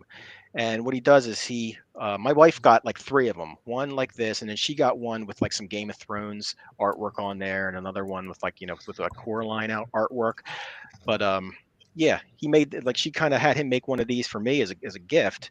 And like, there's a little, I don't know if the batteries work, but there's a little, little light you can put in there, and nice. you can close the lid, and That's there cool, you can see our light up logo. Awesome. And if it was dark in here, like up here, you would see that VB logo that's on the first album, the wax seals. Oh, the wax seal, yeah. That way you might be able to see it cast on the wall here. But cool. that's what that does. Chris, did you come up with did you design the logo? The logo is a font that I manipulated some. So no. What is it was that? just something legible and was different. Yeah. Because we definitely wanted something legible rather than all sticker bushed and. Oh God, man. Yeah. Don't get me started. This here, a friend of mine, Shannon, lives up in Middlesex, just outside Carlisle. He was at an art show in Ephrata, and he saw these, immediately thought of me. He knew what I was doing with my decorating scheme here, and he was like, my buddy Dave would love this, and he sent me a picture of it, and I was like, oh hell yeah, I love that thing. Get me one. And if you see underneath of it, I don't know if you, let me see if I can get it. The piece is called Masquerade Macabre. I don't know if that's coming in very clearly. Kind of see it, yeah, a little bit, yeah, definitely has that vibe. So one of the tracks on our 3rd album, The Obscene Rite, is called Masquerade Macabre, and it's an instrumental. And what I did was I came up with the whole melody and the whole instrumental piece, basically sitting in my room watching these 2 guys go back and forth, and then like I just sort of like started hearing things, and then I wrote them, and I recorded it, and then of course I had to name it Masquerade Macabre. So that that's the instrumental on our 3rd album. Hypnotic sort of. Mm-hmm. Yeah. Yes, coming here. This is that's made out of, this is a raccoon skull and some bones that have been assembled to look like some kind of voodoo doll. Some Hollywood prop maker with an Etsy page is selling this, and I'm like, I love that. That's right up my alley. And then there's an old antique Onibaba mask from Japan. Awesome. Yeah, those are trippy, man. I'm with Ricardo here, man. Mass produce that pumpkin, man. You'd make at least a couple grand, I'm sure. Oh, these things. I don't know. It is a business that I don't know my wife's coworker who did it on a personal basis, but she gave him my wife gave him the logo and everything to work off of. But I think he does do a business on the side. He does do a side business where he carves these out of foam and sells them. So he probably does pretty good with it because he's really talented. This is a hornet's nest I found in a tree outside out next to our driveway, and when in the fall I waited till they had all died, and then I just harvested it and brought it in and hung it up. It was probably a good move waiting until they died. Yeah. Where's the sense of adventure in that? Yeah. Puppets. I like puppets. So this is a local. I don't know if the guy who made it is local. He's called the Puppet Guy, but this is a puppet of John Merrick, the Elephant Man. Oh my! Oh yeah. Mm-hmm. This I'm just gonna go to the next. I gotta just get my wires untangled here. Let me know if I start droning on and we need to wrap it up.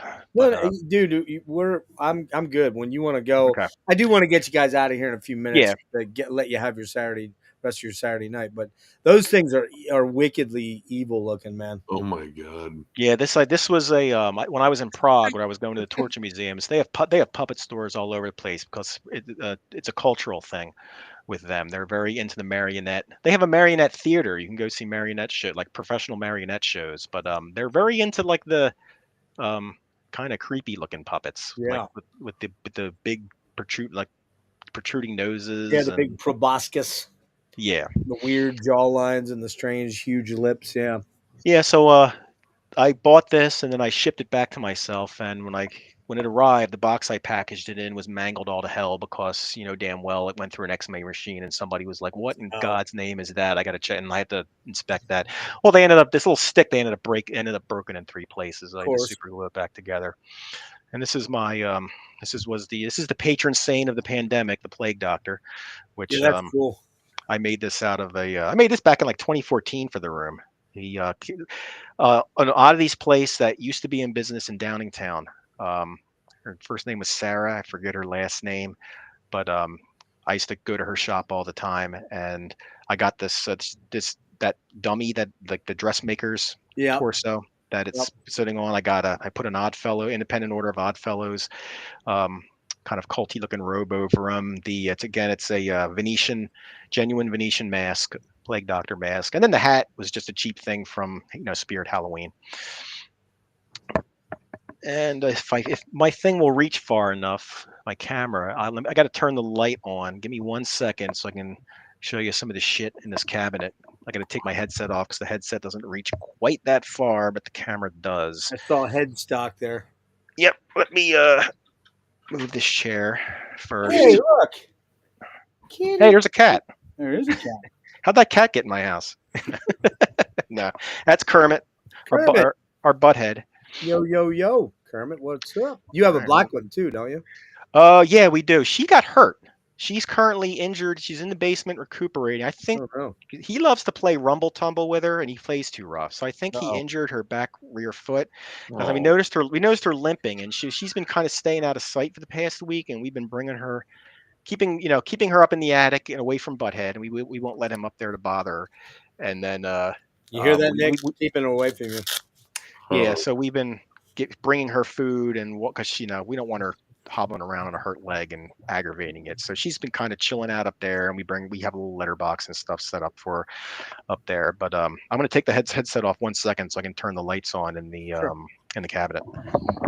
Okay, I think John's backstage. Jeff, I don't see him. Oh, there he is. There. All right. No, there he is. Hang on 1 sec, John. All right, you're good. Can you hear me? Yeah, we'll back out for a sec. Right, John, Chris, and maybe Dave, you're aware of it, but John is Nick's. He's kind of like his coffee boy, essentially. Coffee boy.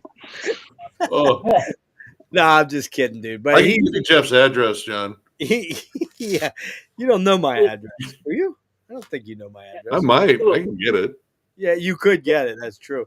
I had to pull my second double of the week, so I'm still at work. No, God. Yeah, John is Nick's partner in crime for the most part. I mean, there's 5 of the guys actually on Thralls, but mainly it's John and Nick that do all the reviews and stuff like that. So he wanted to pop in and say hello. Hi. Hey, what's up? Yeah. Hey, it was my first time hearing you guys with the last record. I fucking loved it. So. Thank you. I turned him on to it. Yep, it was a good poll. Me. Yeah, all about all about you, bro. Totally is. That's what the stream's about. Exactly. Yeah. That's why you arrived fashionably late. Okay, go ahead, Dave. He's John. Dave is showing us all kind of his weird. He's showing us his really cool shit. Reminds me of all the oddities in that museum in Baltimore. Yeah. That's what we were talking about before. I'm usually I'm a regular at those museums and those stores where they sell all this stuff, and like the flea markets where they get it all. So I'm really into that scene. So we thought it'd be interesting to show them a few things. What we're about to see here is the strange cabinet of Dr. Mephisto Deleterio. Yeah, the cabinet of curiosities in the auditorium. But this thing on the top. That's what's called a Fiji mermaid. It was popular back in like the old circus sideshow days. Oh yeah. Like fishermen used to they would catch fish, and they would they would do what's called rogue taxidermy, where they would mix different parts of different animals to make Yeah. fictitious animals, and they would sell them to rubes as like as like mythical And sea creatures. monsters and shit. Yeah, sea monsters and shit. Yeah. So that's a good example. That's a really good example of one. An artist who made that. His name is Juan Cabana. I guess he's a big deal in the Fiji mermaid scene and nothing else. So There's a Fiji mermaid scene. Pretty neat. apparently, and he's at the top of it. And I managed to snag one of his. You hear that, Nick? That's your next thing you can start collecting. Well, no, that looks like it's like a compiled nightmare. It is. That's what rogue taxidermy is. And if I point the thing exactly. up a little bit more, see that thing hanging up there? Oh, Local God. artist by the name of Frank the Wire. He made this out of the bones of a bunch of different animals and just sort of like, cobbled them together and created this like, mythical thing that doesn't exist. That what's that thing right there? The jaw thing there. What is that? A mask as well? These are just a couple of like steampunky masks I Okay. found at I'm moving it too fast, but I found these at like a Spirit Halloween. Okay. I try not to. The things I collect, I try to make sure I really try to collect like one of a kind things or things Right. that aren't mass produced. That you can't just walk into like a Halloween or a Party City and buy. But every once in a while, if something matches the aesthetic, I'll get it as a placeholder until I find something a little bit more genuine. That's a cool room, man. That's a cool room. I get why your wife doesn't want to go in there though. We do have some kind of shit like this in other parts of the house. We keep it like a little less, freaky for when company comes over. Like this is like a special room where I have all the freakiest shit that I give people a tour of when they come over. But there's hints of it in other parts of the house. Like we do have the occasional animal skull hanging. We have a couple animal skulls hanging in the living room, and and assorted knickknacks and bug collections that are mounted and weird stuff like that. But there's like a lot of like old school looking like sunglasses and some things used in like secret society initiation ceremonies, like these little hoodwinks. I don't know if you can see them very well. There's like a goat skull and a little piece of nightmare fuel over here I found at the local. Oh yeah. Oh, this is just a sculpt. It's just a sculpture that somebody. Oh, okay. Somebody made a handful of them and sold a few of them to a shop that used to be in Philly, and then they've since closed down. Yeah, like I also got this, piece of nightmare fuel what there. The hell? It's a mummified. Is it mummified or is it fake? No, it's just a sculpture. Oh, it's sculpture. It's just a sculpture. It looks like a mummified, it's pretty damn real. Like devil head. Yeah, I've been trying to find a way to sort of eventually maybe we might incorporate some of it like that into. If we can take a good photo of it and maybe manipulate the photo to use it in some capacity in the future. And there's a bat, and then over there is you can get a good angle on it. There's just a deer's heart in formaldehyde. Very cool. All right. Down there's a goat skull and an old piece of quack medicine. They used to sell these to people, like it does conduct like some sort of electrical current, and it was supposed to like how they had a machine that will cure everything that ails you. Right, of course. That's an old example of that, and really all it is like it's probably like an antique equivalent to like a modern biofeedback machine. It's or like that they might go use at the chiropractor's office to send electrical current to like stimulate your nerves or something with. This is a shelf I built for old patent medicines. Oh yeah, popular in the 1920s that had everything in them from alcohol to opium to cocaine, and sometimes that they had like arsenic. Yeah, a lot of them did actually. Yeah, there used to be more bottles, but unfortunately we had an earthquake. We had like an actual minor earthquake here not too long ago, and I heard about that. It didn't hit us up here that I recall. Well, I lost some of the bottles. They fell and broke. No shit. So I had a couple of those. I lived in Houston, Texas back in the 76 to 80, and we'd go dumping out there. We'd go out like digging through dumps from the 50s and 60s. I was big into the 70s was the era of beer can collecting back then. I don't know, it might be a little beyond all you guys just in terms of timing, but we'd go out searching for beer cans, and we'd find a lot of those like glass bottles with embossed, the embossed things on them, and oftentimes you'd find them with stuff in them. Yeah, some of these have the original contents in them. Yeah. Like one of the ones that broke had the original contents in them, and I had to hurry up and get the cats into the basement because they would come and start licking them, and Christ knows what the hell would have happened to them. That's really cool. Very, But then, the last thing is I got some. I love the collecting those old. You ever hear of the Independent Order of Oddfellows? They're kind of similar to the Freemasons, just an old fraternity based on the old trade guilds Yes. from England Yeah. and everything.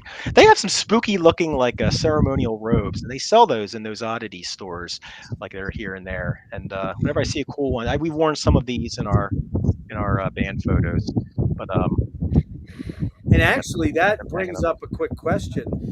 Being as how Chris and Dave, you've been in this area a lot, and Chris in particular, have you ever been up to the Masonic Temple and inside the Masonic Temple up in E-Town? no, I haven't.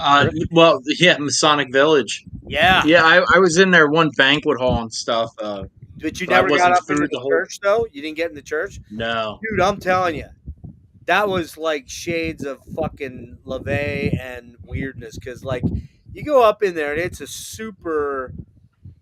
The reason I got up there, most people, they don't let people up there, but my aunt was was the head nurse at the village, the Masonic Village, until 2 years ago, I think, when she retired. And way back, I want to say very early 80s, maybe 79 or so, she knew somebody that allowed us, they took us up there. And it's very fucking eyes wide shut, vibey, kind of freaky, man. I just wondered if you'd ever been up there and ever gotten up into the church itself, the temple, rather, I should say. No, yeah, I've been up there. Used to drive past there all the time, but I was never in the church. Knew a couple of Masons that went to the Mount Joy, the one that's up there right before Chickies, Yeah, right before to the Blue Lodge. Yep. Yeah. Now, just real quick, Dave, we'll come back to you in 1 sec here. Chris, when you lived, how long did you live in Mount Joy? From 2009 to 2021. Okay, because weirdly, another one of these weird tie-ins, man. I worked at Boobs Brewery. I'm sure you know Boobs. We did Maybe the photo session for our third album in their basement. Did you really? Oh, in the catacombs? Yeah. Shit, I didn't even. Well, I don't have the third album, so I didn't see it. So if you go on our Facebook, Dave, if you go on the Facebook page, our Facebook page, if you go to the photo section, we sort of separate our photos out. Oh, by period? By like era, album era. If you go to the Scene Right section or Scene Right Evolution collection, you'll see us in gold masks down in the basement of Boobs Brewery, where Dylan got some really cool, effects, like photo effects. Yeah, I worked there. Oh God, my sophomore, junior, senior year in high school. I worked in Aloise's, which was the fine dining restaurant up front. Was a waiter there, and I don't know if you guys ever participated in or knew about it, but they used to do the most wicked Halloween. No. Where they would shut everything down at like 10 o'clock, and all the kids that worked and all the staff would do these insane fucking like Halloween on Halloween weekend. It would be like a Friday and Saturday night. And for example, when you walk in the main door there and out to where you can look down into the catacombs, there's where they would haul the casks up and down. You know what I'm talking about? When you walk in, if you go to the right, you go into the bar there, the bottling works. But if you go straight, you're looking down in there. Mm-hmm. So these kids went out, and this was 1989 or 9. No, it was probably 91. And I'll never forget this, man. It was probably, wait, when did Slow Deep and Hard come out? 90 or 91? 91 or 90. Wait, no. Slow Deep and Hard? I'm in 91. Okay, anyway. All these kids went out, and they went to a butcher shop, and they literally pulled in about 15 pigs' heads. I don't know how because I don't think you could do that now. But they got all these pig heads, pigs' guts, and then they set up this like operating room with like hanging pig heads, and it was like walking into the Star Chamber in freaking Hellraisers 3 or something like that. And over the music system, they're fucking jamming Slow Deep and Hard, but the track, the real ambient spooky one, like the Substance, blah blah blah. I forget the name of that track, but you know what I'm talking about, Nick? Misinterpretation of silence as disastrous So consequences. they just kept looping that track. So everybody would walk through there, man. Like everybody was. I was like the MC, so I put on makeup and did the corpse paint thing and was wearing a big cape and was taking everybody through. But I was just curious, Chris. Well, you guys were there clearly, so drank a lot of beer in that place way back in. Somebody's asking about anybody hear a blowing sound? Yeah, I do. Who is that? It's probably my fan, because I have to have a fan on because of my dysautonomia. Okay. But Yep. Is that or my furnace just kicked on? Might have been that, because mine's been on the whole time. Okay, No, it's gone now. Yeah, you just turned off the fan, right? No, I didn't. No. You didn't? No. Nope. Never mind. Well, the broadcast is haunted. Yeah. Well, I think Because we've when you got. show the baby creature in the chest, that was it. That was the moment. Okay. That had to be it. Trying to reach the end here, guys, because I don't want to. It's already going on midnight. So, wow, time flies. Killer interview, guys. Just awesome. I hope you enjoyed stopping by. And This is fun. Yeah, it was fun. Great time. Nick, thanks for arriving late, fashionably as always. It was a birthday party. It was my sister. She turned 42. Oh, you know what this is? Tiniest violin in the world. Right? Your fingers, duh. Do we need to explain these things? Real Jeff. quick, Dave and Chris, just in case, I'm gonna pimp this thing again. Not because the thing is about your album. Which what did I do with it? Here we go. Well, I'm just going to go ahead and put this mask of shame on since I said I would as punishment for not knowing who that guy from Rush was. Who was that guy from Rush? I know Geddy Lee, but I don't know that guitar guy. The duality. Go through every Rush album and talk about it at length now. Nah, we're not going to do that. I'm not going to make them stick around for that. The duality of decapitation and wisdom out now on Transcending Obscurity. If you want something a little different in your metal, man, check this out because it is weird, trippy, very unique, very cool. If you want to try to get and don't everybody rush to the Facebook. Well, go ahead. If you want to try to get some of the earlier releases, I think Dave said he's got a couple copies of the second and third one. Although I would like a copy of each of those, Dave, if you would hold those copies for me and Nick, probably. Membership has its privileges, people. That's all I have to say. But I did really want to pimp this album again to both you guys. Check this album out. This is Natrunar Krima. It's just a stunning album. Now, Nick, do you recall where you had Veilburner in your top 24? I believe it was 23. You bastard. Boo. Oh, no. What a lame ass. What a lame ass. All right, you get Wait a minute. mask Hold on. Here's the mask of shame. Put it on. I bought your album earlier than Jeff did. Yeah, that's true. We have actual proof. We have proof by the numbers. Yeah, That's receipts, bitch. I had you guys as an honorable mention, and the only reason I know it's even worse. I Extra know. boo. Come on. But hang on. Mask of shame. The reason primarily was I only really knew the album about a week by the time I started digging into it. So very interesting, unique, and I will say each album there's a distinctive Veilburner sound for sure, but there's a lot of dynamics. In particular, like I said, man, I could not get over the Rights album. What's it called again? I'm sorry. The Obscene Right? Obscene Right. Just a very decidedly more sort of industrial take on some of those songs. Not by industrial, I don't mean like Throbbing Gristle or the dancey industrial. Not a dancey industrial. More sort of the ambient sort of psychedelic sort of vibe to it. And so, yeah, man. Well, much continued success to you guys. Let's stay in touch. Yeah. Chris, Yeah, you're absolutely. local to me, man. You're not that far away at all. So Yeah, I can get you the CDs. We can meet up or whatever. That's yeah, fine. we can do that, man. At Boob's Brewery. We could do Boobs. Although Boobs is this way and then further over that way, but not that far away. But yeah, man, I really appreciate you guys popping by tonight and spending so much time with us. And any kind of final thoughts or last words you want to throw out there, Chris? Yeah, thanks for having us on. There is something else with the number 7 with album 7 that no one's figured out lyrically. Nick, if you want to keep digging on that, you can, Easter egg? or off when we get off when we turn off the live, I can tell you. Okay, we can do But that. I've been huh? We can do that in a few Yeah. moments here. We'll do that then. But Yeah. I'm probably not gonna be able to figure thanks it for out. having us.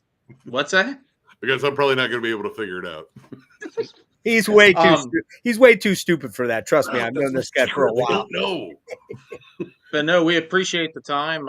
Yeah, man. We enjoy doing these things and any opportunity, and even you guys mention us in any tops or honorables. That's great. I mean, if people enjoy it, that just makes it all the better. I mean, we do it for us ultimately, and anyone who wants to come along for the ride and Just enjoy what gravy, we're doing, right? that's awesome. Gravy. Hey, I did want to mention Into the Necrosphere, and I don't know why I thought his name was a different name than it actually is. It's Jackie, right? Yeah. Mm-hmm. I don't know why I thought his name was Richie. I don't know why. Anyway, whatever. But I'm old, man. I don't always pay attention as well as I should, that ADHD thing. But yeah, go check out the interview. And was that a year ago you guys did that, or when was that? We've done two at this point. We did Oh, one yeah. back in November, and then we did one for the last album cycle. He found us on what was it, Metal Storm, Okay. and liked it. Same thing, found it, liked it, was interesting, wanted to learn more about us. He had us on that first time, and then Is he in the UK? Where's he at? he's in like he's in England. Okay. Mhm. But he sounds like he's not English. He sounds like he's Australian at times. I always thought he was out of Australia. No, I wasn't picking up Australia. Okay. He does a great show. Do you know that one, Nick? Yeah. Into the Necrosphere? Honestly, no, I don't. But Yeah, I'll it's look good. it up. Really good podcast. He kind of does a lot of what I do, only a lot more professionally. Let's be honest. He mixes in multimedia and does editing and plays bands, catalogs, right? and YouTube. Yeah, YouTube. Yeah. Okay. And he has some heavy hitters on. He has some pretty big names. But so do I. I got some pretty big names too. So Did you get Alex Lifeson yet? I did not get Alex Lifeson. I don't even know who Alex Lifeson is. Me either. Who is he? Does it redeem me at all that I know exactly who Neil Peart and Geddy Lee are, but I just didn't know who the other guy was? I'll tell you what, Dave. I'll give you probably not. Any partial credit there? I'll give you a 66 out of 100. How's that? A high F. High F. Yeah. There's two. They say those two are jamming together weekly. I hear that, but I don't. I would truthfully, seeing as how I saw them, they were my second concert ever in my life, and that was 1980, which I'm pretty sure was. Were you born yet, Dave? I was born in 73. Okay, 73. Yeah. I thought you said you were 51. I'll turn 52 in June. Okay. I can't do math. Clearly, that's obvious. But makes a shame. Put it on. No, passing around. My first show was Kiss, 1979 for Dynasty, and then the second show was Permanent Waves, Rush, and it's just that's been my band. And interestingly, when you mention, generally you can't escape the shadow of where you came in on a band, and that's often very true. Yep. Because Nick, what's my favorite album of all time? Isn't it Rush's Hemispheres? It is. You're right. It is. And that's when I first discovered Rush. They were around. A man butt on the cover too. It has a man butt on the front. That's true. It does have a man butt. Probably had my mom wondering what's up with this kid at like 11 when I'm going, Mom. Is it one of your favorite Yes albums going for the 1 2? There's a bit of a theme with the man butt covers. No, it's not one of my favorites. Relayer is my favorite Yes album. Anyway, but yeah, so I have such a sentimentality about Rush that I just figure everybody's got to know about Rush. Come on, man. Yeah, I know about Rush. Some names like I'm terrible with. I don't learn everybody in the band. Like I got you. It's cool. I will give you papal dispensation, sir. You're absolved. But no, guys, thanks so much for being here, man. It was really, really cool to kind of get into your process and learn a little bit more about the lyrical and narrative of the albums. And you guys are doing something unique, man. It's very cool. It's not. I mean, I'm not going to say that I don't hear bits and pieces of this band. We didn't notice. I didn't bring up the Blut Aus Nord band. until now. So we'll just move on. But Yeah. I mean, and I'm not saying that you sound like Blut Aus Nord because nobody really sounds like that dude. No, So, I wouldn't know. I wouldn't know how to copy them. Like that, Vinsible's guitar tones and everything, how he plays those things. It's like It's that's a that- mystery, and he's keeping it to himself, and I'm completely fine with that. yeah, I tried to get him on. He thanked me for a deep dive we did, but that was as far as I got. He's not coming on. He has no a interest. little too reclusive. He has no interest in sitting with a fucking goof like me. There's no way. He did answer one of John's questions because he asked about like were there synths on the last album, and he confirmed there weren't. That's all generated by guitars. I was like, yeah, which is that's crazy. weird. Yeah, and I pretty much own every BAN album there is out there. A lot of what you see over there. There's a lot of what's in those stacks there is BAN albums. What's your favorite? My favorite is it's a tie. It's a tie between the work that transforms God and which everybody says. And believe it or not, Mort, the one he did after that. I love Mort, dude, and I just found a copy out in Denver on vinyl, an OG copy of it. I was like stunned. I have an OG copy. Well, I have one of the OG copies over there from Handmade Birds. Oh, I don't have that. I'm sorry. I have the Deba Morty 2016 release. Oh, okay. I lied. So yeah, you have an OG, the bird one. Yeah, Handmade Birds. Those are tough to come by, man. Yeah. It was tough. As soon as one popped up, I jumped on it. My other favorite though is Cosmosophy, man. I love that album. Mm-hmm. I love that whole trilogy. I love that whole trilogy too. So massive. That's where it's at. Yeah. Mm-hmm. That 7/7 trilogy and the Memoria Vetusta Dialogue with the Stars. Yes, the second one. Oh my God, that's so killer. Yeah. So but killer. yeah, but that's the kind of band where it's like, yeah, I want to take some influence because it's just so groundbreaking, but I don't want to copy. Exactly. You know, it's like you respect them. You respect them enough that you don't want to copy someone's gig, but it's just like, man, it's just like what I'm hearing is giving me ideas. I want to do something with, but then take what he's doing, that's what every artist does. They always have their they're pulling from their influences. You cannot, you know this, both you guys as artists. Nick, just leave the adults to talk here for a minute. I'm just kidding. You look, there's 12 notes. You know, there's 12 notes. There's a lot of semitones in there, but there's 12 notes. So you can only become so creatively unique. And like you said, like I hear little bits of BAN in some of your guitar work, but it's not a blatant plagiarism thing. No. And once I feel like I'm getting too close, I have that. I try to have that self-awareness where it's like, don't copy his gig or don't try to rip him. Be influenced, but try to do something different with it. That's what the Trailblazers blaze trails, but it's one thing to copy them. You don't really capture the same pioneer spirit that they did. So it's like, for sure, I try to be influenced in people's ethos to try and find our own thing, rather than just try and copy their thing, because I'm not going to do it like them. Well, the good news is, Dave, you're not going to copy that Alex Lifeson guy because you don't even know who the fuck. I don't know who the hell he is. It's the guy from All right, Winged, guys, right? hang on a minute. I'm going to end it here. Dave, did you have any final parting shots too, real quick? An old wise man once said, "What you'd say about his company is what he'd say about society." So I'm going to redeem myself even further by parting with a Rush quote. What you'd say about his company is what you'd say about society. Well played, sir. And that's not relevant to anything, but I just wanted to show you that I do know Rush and I'm familiar with Rush. I'm impressed. I'm impressed. That was quite quite that you went in deep for that one. I appreciate that. So hang on one sec and we'll end it here. Everybody that was here tonight, thank you for stopping by. And again, if you are looking for the second and third, we'll get those things sold for you here quick, Dave.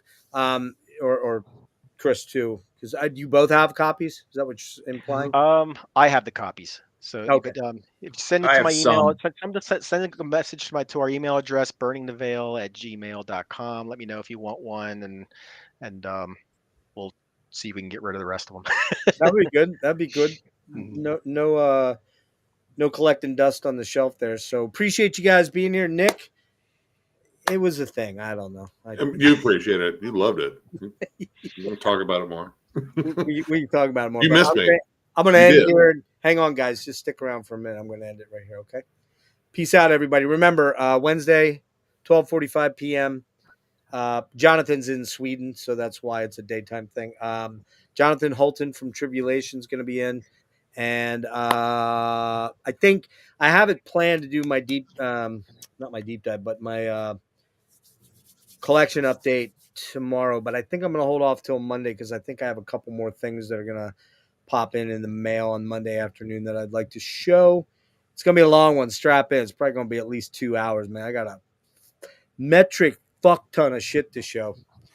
One of my favorite words to use. And then we got the Sabotage thing. And also going to do a Kate Bush thing, but I don't have a date on that yet. So just hang loose on that one there. So thank you, everybody, for being here. Yes, thanks, everyone.